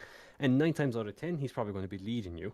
So you just, or if you're lucky, you could lead him, and he may not push enough in his chase position, and because of that, you might have an advantage that way. I think literally the only way you can beat him is by being either a quicker driver, while still maintaining the same type of lead line that he does, which generally would be very hard to be that much faster than him, that you put that much an advantage. And I think that was one of the things we saw at RDS, just to interrupt you for a second, is that we saw, 100%. like, let's take that first battle with Daigo Saito, who many believe is an exceptional driver, is that line was just so far off what anyone as a judge could have possibly conceived to be acceptable, that Daigo threw it away because he was trying to do something to unsettle James. And that's why I wanted to ask you this question, because that was a perfect example of how not to do this, in terms of trying to throw random massive angle at it and to come backing into certain corners and then accelerate out of it, and all of it was bad. Everything about that battle was bad. And you clearly are saying that, you know, if you've got the pace, you could beat him just on pure pace, but you're now saying that also there's that thing there, if you come into it and you've got nothing to lose and you're fast enough, but then you can also find that edge, then there's a thing there where there's a chink in his armour. I do think there are people out there that are better than him. Excuse me. Like, for example, Denofa. Oh, Denofa could be better than him, or Peter could be better. Many people are better than him in reality, but they will never match his consistency, and so he will always bring you to one more time. Like, you're not that much better than him that you'll beat him outright or destroy him. You'll just, if you beat him, you barely did it. Like, you beat him by like 1% or 2%, and it was literally enough to get it. And if you went one more time again, if you went one more time, you might get another one more time out of it, and eventually you would probably make a mistake. Yeah, and I think that was perfectly typified, just to back up what you're saying, by the fact that the moment they went into that third season, they built the new car, the third FD season. He had 3 rounds of problems with the nitrous not working, and it took him as far as power steering, or the power steering as well. Yeah, but the nitrous as well was knocking them down on power, and he still managed to make it to the top 16 and the top 8 respectively enough times that then once the car was working, he was basically untouchable for the rest of the season, and that swung the victory back in his direction. So your margin, like what you're saying, in sort of 2, 3, 5%, whatever that margin is, that margin of error is so small that the consistency starts to make up the shortfall in maybe the outright outcome. Yeah, I think so. I think I just find it super interesting how that that a guy doesn't necessarily have to be the best at event and still can win. You know what I'm saying? Yeah. Like when we think about someone who's the best that day, generally, the difference between the way that James drives and someone who's probably done a better lead run, for example, you're talking only like 1% better. Yeah. But the difference is James can do that 9 times out of 10, whereas that other person could probably only do it once or twice out of 10. You know what I'm saying? Yeah. And like that is literally the biggest difference. like it's mad, right? But like if I'm competing in VDC, there's people that I sometimes can't even keep up with. But what's hilarious, I don't even have to worry about them because they probably won't qualify. And it's like it is such a shitty way to say that, but it's the utmost truth. Like I don't even have to like you could be driving with people in VDC or any championship. I don't even mean VDC, but I use VDC as an example because it is viewed as the top level of sim drifting. Yep. And like you'd be like, oh, I can't even keep up with that guy, or that guy's all over me, and I'm not even joking. He doesn't even qualify. Yeah. And so like so for James to worry about that, it's literally probably an unknown or nobody that he doesn't really have much on that would probably end up catching him out. And unfortunately he's very well touched in about who's good and who isn't. Before he went to RDS, I talked to him before he went to RDS, and he knew all the guys to worry about. And I was like, yep, that's yep, those are the guys. Those are the guys. That's the short list. Well done. You've listed them off. That's it. Yeah, he does his research. Like he isn't a dummy. He doesn't go in there blindsided. He knows what he's facing, and like that is, he does his research. And I think that comes down to something you mentioned. Right? Sorry to cut across you. That was very rude. One of the things that you mentioned earlier that was most intelligent and insightful in all of this is that we're talking about James Dean, the competitor. We're not talking about James Dean, the drifter. It almost is irrelevant what the activity is. If you approached it in the way that he approaches things, you would be talking about someone who is a world champion. Like, if you talk about Lewis Hamilton, he knows the weaknesses of all of the drivers that he's going up against. That's the level that he's operating at. And James Dean is, frankly, right now speaking, the Lewis Hamilton of the world. We might be able to say, oh, right, in F1 right now, Max Verstappen's faster, or Daniel Ricciardo in the right car could be the guy that would take him to the next level. But he doesn't have the experience. But it doesn't matter, because if you've got the measure of them over the run, it's irrelevant, because if you're psychologically strong enough and you are, as a competitor, able to understand their weaknesses, you will always be able to beat that person. And that's the thing that I think is most interesting about what you say. You have clearly worked out how to beat James Dean, because there is actually a realistic chance that at some point in the next 24 months you will end up facing him. You are a man who has been putting together a new race program, which we're all very excited to see, by the way. I'm really looking forward to see how that comes together. You're now working with Darren McNamara on building the next car. You're looking up to speed on what's coming next. The car looks like it's going to be of a kind of spec that you know and that we all know as drift enthusiasts is going to be competitive. That is an exciting package. So realistically, and irrelevant of how funny the word package is, I can already see people in the chat starting to light up about the word package. Irrelevant of that, at 4 a.m. in the morning, 5 a.m. in the morning, how confident are you that your knowledge now, with a car that you know can do the business, can you realistically take that fight to a championship? Or are you going to look at next year as a shakedown year and then be ready to fight after that? Or are you, Alan Hines, there as a competitor right from day one? Well, like, as a motivation point of view, I believe I can beat anyone, right? Good. I feel like you need to have that mindset. You've got to have that point of view. Yeah, absolutely. Secretly, I know that it's tough, but like you need to have that mindset, because otherwise, for me personally, I can never fucking achieve it. If I believe, yeah, I might be able to get close to him, or if I view this guy as like my hero or something like that, it might get into my head, kind of a thing. Like it's a fucking mind game. All of this stuff is a mind game. But the thing is, like, this opportunity I have of building this car is obviously going to be the best car that I will have currently. Okay. Might be a better one in the future. Just before we go any further, are there any hints on the sort of spec we can expect from the Alan Hines dream machine? Oh yeah. What, like, not this current car, but future dream, is it? Well, what you're currently looking at? Is there a spec list public that you're willing to talk about? Yeah. No. I've talked about it. It's just another S chassis pro car. You know what I'm saying? Like 2J, fully built 2J, like whatever, 700, 800 horsepower, like dog box, quick change, probably the basics of it. There's not much more. Let's be honest. At the end of the day, that's the stuff that does the business right now. Exactly. What's the point in investing in something brand new that's going to cost 3 times the cost, and spend 4 years trying to develop the thing because it's brand new? Just pick up something that already works and just run with it. And I have experience with already, the guys at Group D have lots of suspension knowledge and stuff on it. It just makes way more perfect sense. So because of that, I don't see why it shouldn't be able to beat James. I don't see why he shouldn't be able to beat anyone in FD, or for argument's sake. There's no reason as to why not. It's just up to me. And I would like to believe that if the opportunity was that we would battle James, that we would give him a very good fight for his money and beat him.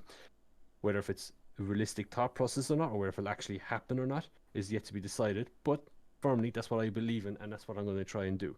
And so if it happens, amazing. If it doesn't happen, that is fine. Absolutely. Because at the end of the day, you're still battling the guy who's considered one of the best in the world. So if you can get any bit close to him consistently, I'm not talking about one event or just one battle or something you did. It has to be over a numerous number of times. Then, in my opinion, then I've achieved what I wanted in my life of being potentially one of the best, right? And that's the difference between being regarded as, and I want to say this slightly lightly, that's the difference between the Forrest Wang effect, who has beaten James one time, and being someone like Dwayne McKeever has genuinely taken that fight to James on a number of occasions, and you want to be a guy in a position to take the fight to him on a number, and the Shanahans as well. You know, you are in that same breath. You're a fantastic driver. You're right up there at the peak, and realistically, as you said at the top of the chat that we're having, you know, Irish motorsport right now, Irish drifting should be regarded as one of the highest levels in the world, and to have someone such an Irish thing to say. Such an Irish thing to say. Austin Meeks coming in there just going, Jesus, these Irish guys talking so much shit about how great they are. But they, you know, surprised you haven't called me English shit. But the Irish and the Polish and the Scandinavians realistically are outperforming everyone else on the European scene right now. And at the top of the trio there is Irish drifting. They are performing at a higher level. So the reality is that we talk about you in the same breath that we talk about James and we talk about the Shanahans, and you know, Jack is a phenomenal driver. Connor is a phenomenal driver. He's backed by Red Bull now.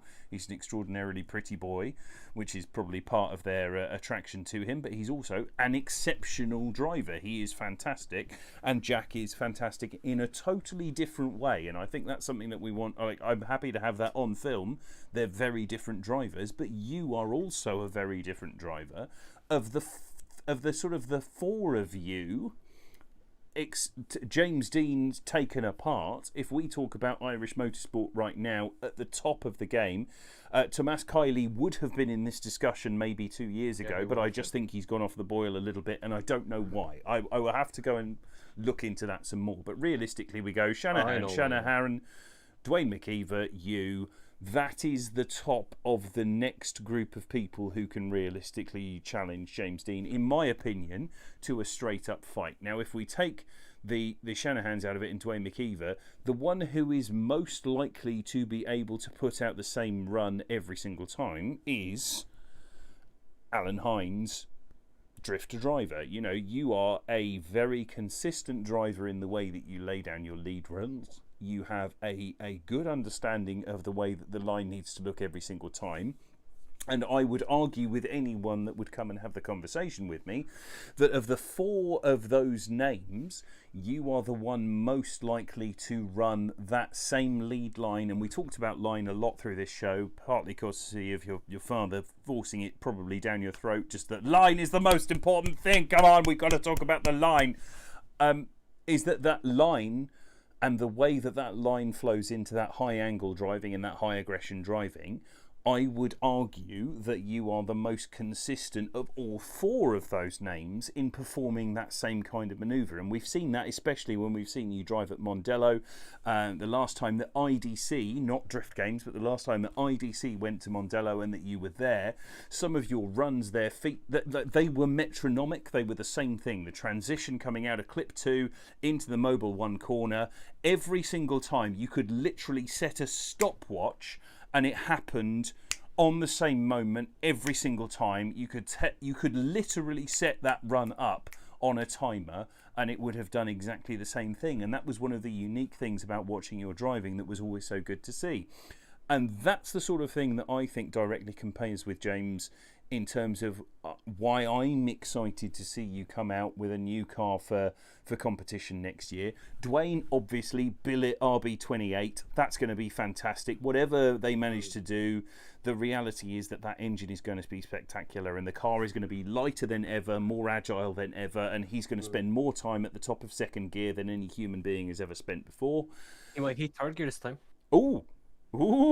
We never know. Or 2.5 like stop. TRD Corolla stuff. Don't tease me. I don't know what to do with this information. Jack is going to be Jack. That GT86 has all the side bike in the world. He's gonna just flip out the exact same run that we've seen. But my opinion is it. And I know I'm sort of rambling a little bit here. I have got a question at the end of this, I promise you.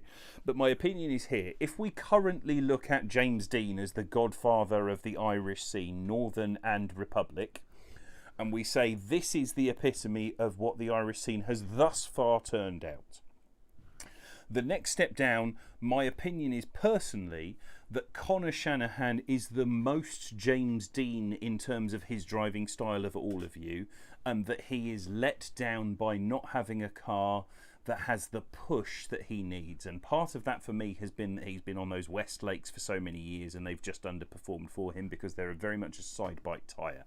And this is sort of one of the questions that I'm going to pivot to as we come further through this section. Jack is James Dean with an angry twist.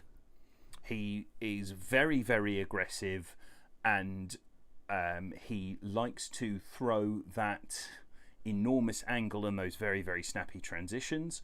Dwayne is James sort of turned up to 11 in every aspect, but there is a weakness there because although he hasn't faced it in the UK scene, because he's faced up against a lot of UK drivers recently, his most recent championship was the BDC, and frankly he outguns everyone there, but his weakness is that his aggression in every aspect, in terms of his hunt for the speed and his hunt for the transitional rotation and his hunt for the side bite in the late decels and everything else, can be his undoing on a greater scale, and we saw that in DMEC. And then there's you, who seems to be, and this, please correct me if I'm wrong, because this is purely from an outside point of view as a spectator and someone who obviously has a very keen interest in all of this. My opinion is that you are sort of the opposite of Jack, whereas Jack is James Dean with a focus on late braking and high speed rotation to angle. You seem to be James with a focus on because your consistency is there. So I'm not trying to be derogatory when I say you are a variation of James Dean. I'm trying to say he's the baseline and you are all then different in a way. And if we take James Dean as the baseline, you then seem to be a faster James Dean. So your consistency is very, very good, but you are willing to hang back on angle in certain locations in order to get that push. And part of that might be down to the tyres you were on. I believe you were on the V-Tours before. Did you actually run them if you did? And is that something that we're going to see now from you? Have you made a change to that setup that is going to allow you to come in more aggressive? Or are you going to be even faster, do you think? Or is there an underlying change in your style from maybe this year going to VDC and having that extra angle everywhere and playing towards that judging characteristic that you think is inherently going to carry across into going forward into competition in real life? What you saw on VDC is what I'm going to try and do. The long story short is that I have been maximizing a car that isn't the most competitive. My current S14 has about 550 crank horsepower, whatever, what is that, 480 wheel horsepower. It's super heavy, right? It's like 1250 kilograms. I run 60 liters of fuel in it every single time because it's got a stock fuel tank. I run stock rear knuckles, stock rear lower control arms, just your toe, traction rod, whatever arms. Stock differential, pretty much, as GTR, whatever, and it's got a BMW transmission. And so because of that, and the car is built out of parts. It's a parts bin car. The car is probably not even worth anything less than 20 grand in reality. Like, and that's over like 5 years, which is really affordable. And I've always been given credit for maximizing that rusty piece of shit, to be quite honest. Because it's not in the, it's 200 SX, as you probably know, right? It's salt. That's what you guys in the UK seem to like the most, especially on like chips and stuff. I don't know what you mean. I've got chassis number 86, and my thing is absolutely immaculate. So I have no idea what you mean when you say that S14s are rusty. That seems like a lie. So yeah, I've had to maximize that car, and luckily in Ireland and the UK, power is not super important. Yeah. And so when I won the event in the UK, that was in the rain, so of course that's free power. So you kind of get away with luck a bit, and so I was just literally using the consistency, the reliability of the car, and my knowledge of the Irish Drift Championship or the Irish Drift scene, which is that being more precision and line based will get you your 89-point score, and then you use your angle and your bit of style to get your last couple of points. And I just had enough of that style element to be able to gain a little bit more in qualifying. And so while I would maximize, or pretty much maximize on the line, I would lose a little bit for style and angle because I just don't have the performance of the car to do that. This new car though is going to be fucking nuts, and I'd be hoping that I can replicate what I do in the sim world, because how I drove this year in VDC I really did enjoy, because it was like a really fun challenge of maximizing my driving ability and still finding that consistency. And I'd like to think I'd be able to replicate that. Yeah, I think one of the things for viewers who've not gone back and watched it, and you absolutely should, should go and watch some of Alan's lead runs. The watchwords that I would give you there are consistency, rate to angle, which is one of the most impressive things, and I know you talked about at the top of the show that being partly down to your new direct drive setup, but also overall angle carried without an excessive reduction in speed throughout the course. And it looked like the car was just nicely balanced in terms of having that forward bite and having good side bite. And I know you run your tyre pressures, that the VDC model has that variation whereby if you run the pressures low, then you get loads of side bite, and if you run the pressures high, you get loads of forward traction. And I know that you are a naturally fast driver, so to see you running at high angle and using that forward bite to give you the ability to push away from walls made for a really exciting lead style, and it also made you fast in the chase, and that's sort of a secondary thing. But I think we have to focus on a driver's style comes out in their lead run, because that's then them managing to put down the run that they would like to put down for the judges. And for me, watching you do some of the runs this year has been that very fast rotation to angle, and then using the drive to push up and away forward through the corners at those higher angles, especially into anything that had a slowdown. We're talking one of the great ones would be that final corner at Mondello as you come through the transition between the two Chris Voltovsky walls, because he's got such a fetish for bits of concrete stuck on the side of a track. That massive transition into the slowdown, you really saw you use that forward bite to slow the car down, where it rotated and then drove forward off the line on that last wall, or second to last wall. So is that what you're thinking will carry across into your real car going forward? Are you going to have that sort of drop and dig and push, or are you looking to try and get back? Are you, for a start, are you still with Vitor tyres, or however that's meant to actually be pronounced, or are you moving on to someone else? And are you looking to give that massive drive off the line as your signature style again, or are you looking to have that extra side bite come back into play? So I think I don't really think the tire has anything to do with it, to be honest. In my opinion, like, I've driven many tires in the past and I've been able to drive exactly the same. Cool. And like, I'm talking about from the tire, like I'm still running Vitors basically. Cool. And we're now running a new compound, which is a 140 treadwear tire, so it should be nuts. Should be grippy. And generally the tires I ran in the past I've been running them at like 10 psi. Like, I run them all at 10 psi. Everything I run is super low pressures. Yep. Because like I like grip the car up as much as I can, and I make that motherfucker work. Like, literally, that's the most enjoyable thing for me to do, is make the car as full kill as possible, and then just make it work. Because if you can make it work at full kill, then you should have no issue with you should have no problem doing anything really. And the car is always the same. You're not changing it during runs to suit a particular guy because he's 2 kilometers slower than what you actually have to run. Just make it fucking work. So then, when it comes to tire situation, I don't really believe there's a difference in tires per se. I think, again, you just make it work, right? The best drivers in the world will make anything work. Doesn't matter what tire they're on. personally, I don't think the tire that James is on, in my opinion, is the greatest tire out there. Totally agree. Makes it work. No, absolutely. You know, and I think simply that's probably the best way to put it. A small segue for a second. Obviously, they're a sponsor of yours, the Vitor tyres. What's your opinion on the best tyre in the world right now? I know it's a small segue, and like you don't have to give an answer. But if anyone came up to you and said, "Here's a free set of 800 tyres for this season," who would you want it to be? I don't think I should answer that question. No, I think that's a very... I just wanted to ask it, just in case I could lure you into an answer, but I think that's a very good answer. The answer is obviously Vitor tyres. Yeah, it's V2 tyres. I have to, I have to say that. And it's not that I don't believe it. It's like, at the end of the day, I think the tyre selection is important to a certain extent. Put it this way. There is a tyre war on at the moment. I think it's very evident. There are lots of different tyre brands out there with super low tread wears and interesting tyre patterns that are potentially copies of other tyres and stuff out there and stuff. And for the most part, the tyre is the biggest difference, right? Like I've run tyres in the past and I've had my alignment all over the place. I remember at the first event that I won in 2019, the Drift Games, we didn't even align the car because we were struggling with trying to get the engine, or the engine had a monumental oil leak. So I only did like 2 laps of practice before qualifying with no wheel alignment.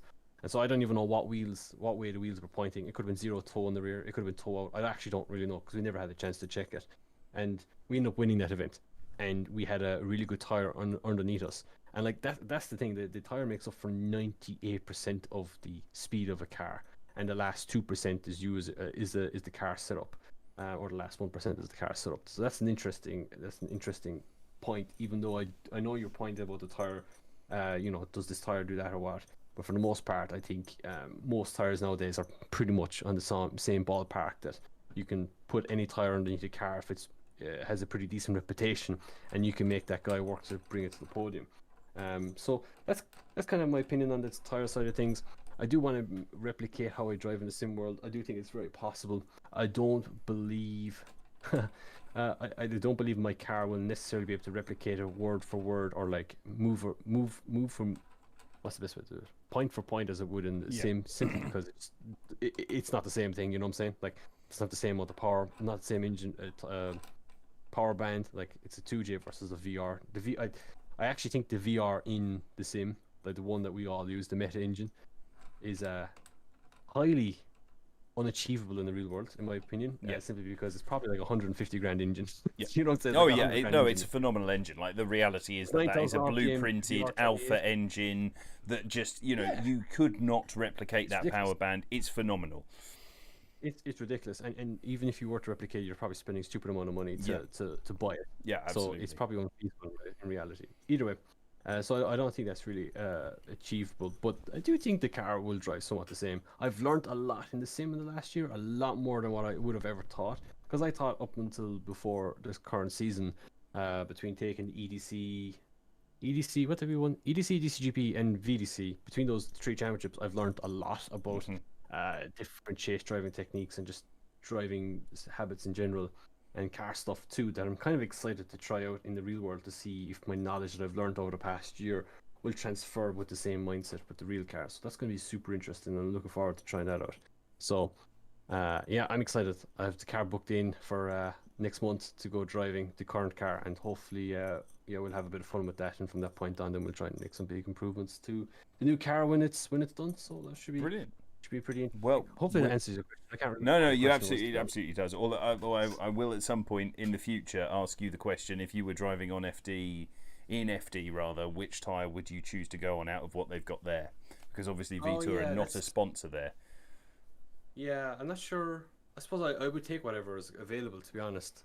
I suppose you go there, and I'm sure there's certain tyre companies that would request you to pay, which if I was going to Formula D, I would have to. To be honest, if I was going to, this is an interesting thing, that mindset. If I was going to Formula D, I will not go to Formula D just to half-ass it. I'm going there obviously to try and win So if I was going there to try and win, and if that means I have a budget, I would just probably pay for the best tire that's there in reality, right? Yep. And right now you think that is. Here we go again. Well, Vitor, your sponsor is not involved in FD, so no, I know that. I know that, but the thing is, like, the best tires there right now, they're all the same mindset, like massive sidewall, massive tire widths. You get what I'm saying? Yeah. So, yeah, like, absolutely. I mean, that kind of, I think it doesn't really matter. All right, I'll put it in a different way. Like, this is one of the things that's been interesting, and I do want to wrap up soon because obviously we've been talking now for over 3 hours, and it's been fascinating, and I've loved having you here. But it's also, I recognise 5:30 in the morning, and you probably want to go to bed. I got just a couple more questions, if you don't mind, Alan Hines. First is, you're going to hypothetical. You're going to FD. Which weight category do you target? I wouldn't. If I was going to Formula D, I wouldn't try and change anything. I would just go what everyone else is doing and just rely on driver ability to win. Okay. Does that make sense? Yep. Put it this way: if I replicate James Dean's car, it's literally only down to one thing: driver versus driver. Yep. We could go off and try and do like a McLaren type of thing and try to use a different engine manufacturer and hope that would get us the advantage, right? Yeah. But that's not guaranteed to work. So why take a chance when you're spending all that money? Just do with something that you know that works. And if someone's successful there with a certain package or has been successful there in a certain package before, replicate it within what you can achieve and then make that shit work. That's always been my mindset, and it was just make shit work. No, I think that's absolutely fair. That totally makes sense. So it would be whatever was working for you at the time, you would make work in that situation, and whatever category if you it came worked, out in. If it worked for someone else, it would work. And you have ability in your driving ability, then you should be able to work for you. Absolutely. And my last question, so that you can do some self-promotion, your sponsors for the upcoming car, and also where we can next see you in competition. Some of my sponsors haven't still been announced yet, but the current ones, so Project Academy. If you want to learn how to drive, Project Academy, hit them up. What else have we got? V2 tires, massive shipload of shipment of them arriving next week, so that should be awesome. Can't wait to have them. We've got 59 North Wheels, who are a new partner this year, sending us over a bunch of wheels for the 2 cars, so that should be awesome. Group D, who's doing the fabrication on a new car. Darren, there's been a long time supporter, has been actually my first sponsor, in fact, and he's my cousin as well, so that's always pretty cool to have family involved. Yep. And what else? Someone else. Link ECU, Link again extending our partnership, so that was pretty awesome. New ECUs for both cars as well, for the current car as well. Big update. Brilliant. I have some pretty cool news to be announced in the next coming weeks, which should be super exciting. Power related, so that should be pretty awesome, and it should be pretty good. Pretty cool to see that. Check out the socials if you want to see what we do with that stuff. What are your socials? Sorry, just so that we can make sure that we plug them appropriately. Heinz Z on the Instagram, and also you've got an amazing Twitter, not Twitter, Twitch channel as well, which we all enjoy thoroughly, where you shake down new things. And when can we expect to see you next in competition? Actually, that's a great question. So, I want to get over to UK. I think the UK is probably the most confirmed thing. I'm not really sure what's happening in Ireland at the moment, but yeah, the UK is probably the most confirmed competition that we'll do next. Everything's starting to open up at the moment, so that's pretty cool. But sometime in the UK, we'll see what events we'll do. Probably later on in the year. 2021. We're looking at seeing you back out there in 2021. Yeah, we'll see. I'm kind of going with the flow at the moment. We'll see what happens. No, that's absolutely fair. Yeah. But hopefully we shall see you out there, Alan. We know you are a great competitor. Congratulations so much on your 2020/2021 VDC win. It's been a pleasure watching you drive over the course of this winter. We look forward to seeing you out there as part of the competition this year going forward. And it's been a great pleasure chatting with you for the last 3 hours and 9 minutes.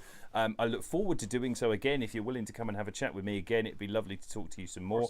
And thank you very much for coming along at this ridiculous hour. It's 5:30 in the morning, and doubtless you wish to get to bed. But good luck in everything this year. Good luck with the new car, and we look forward to talking to you again soon. Awesome. Thank you, Ben. Thank you very much indeed. Talk to you soon, Alan. Cheers.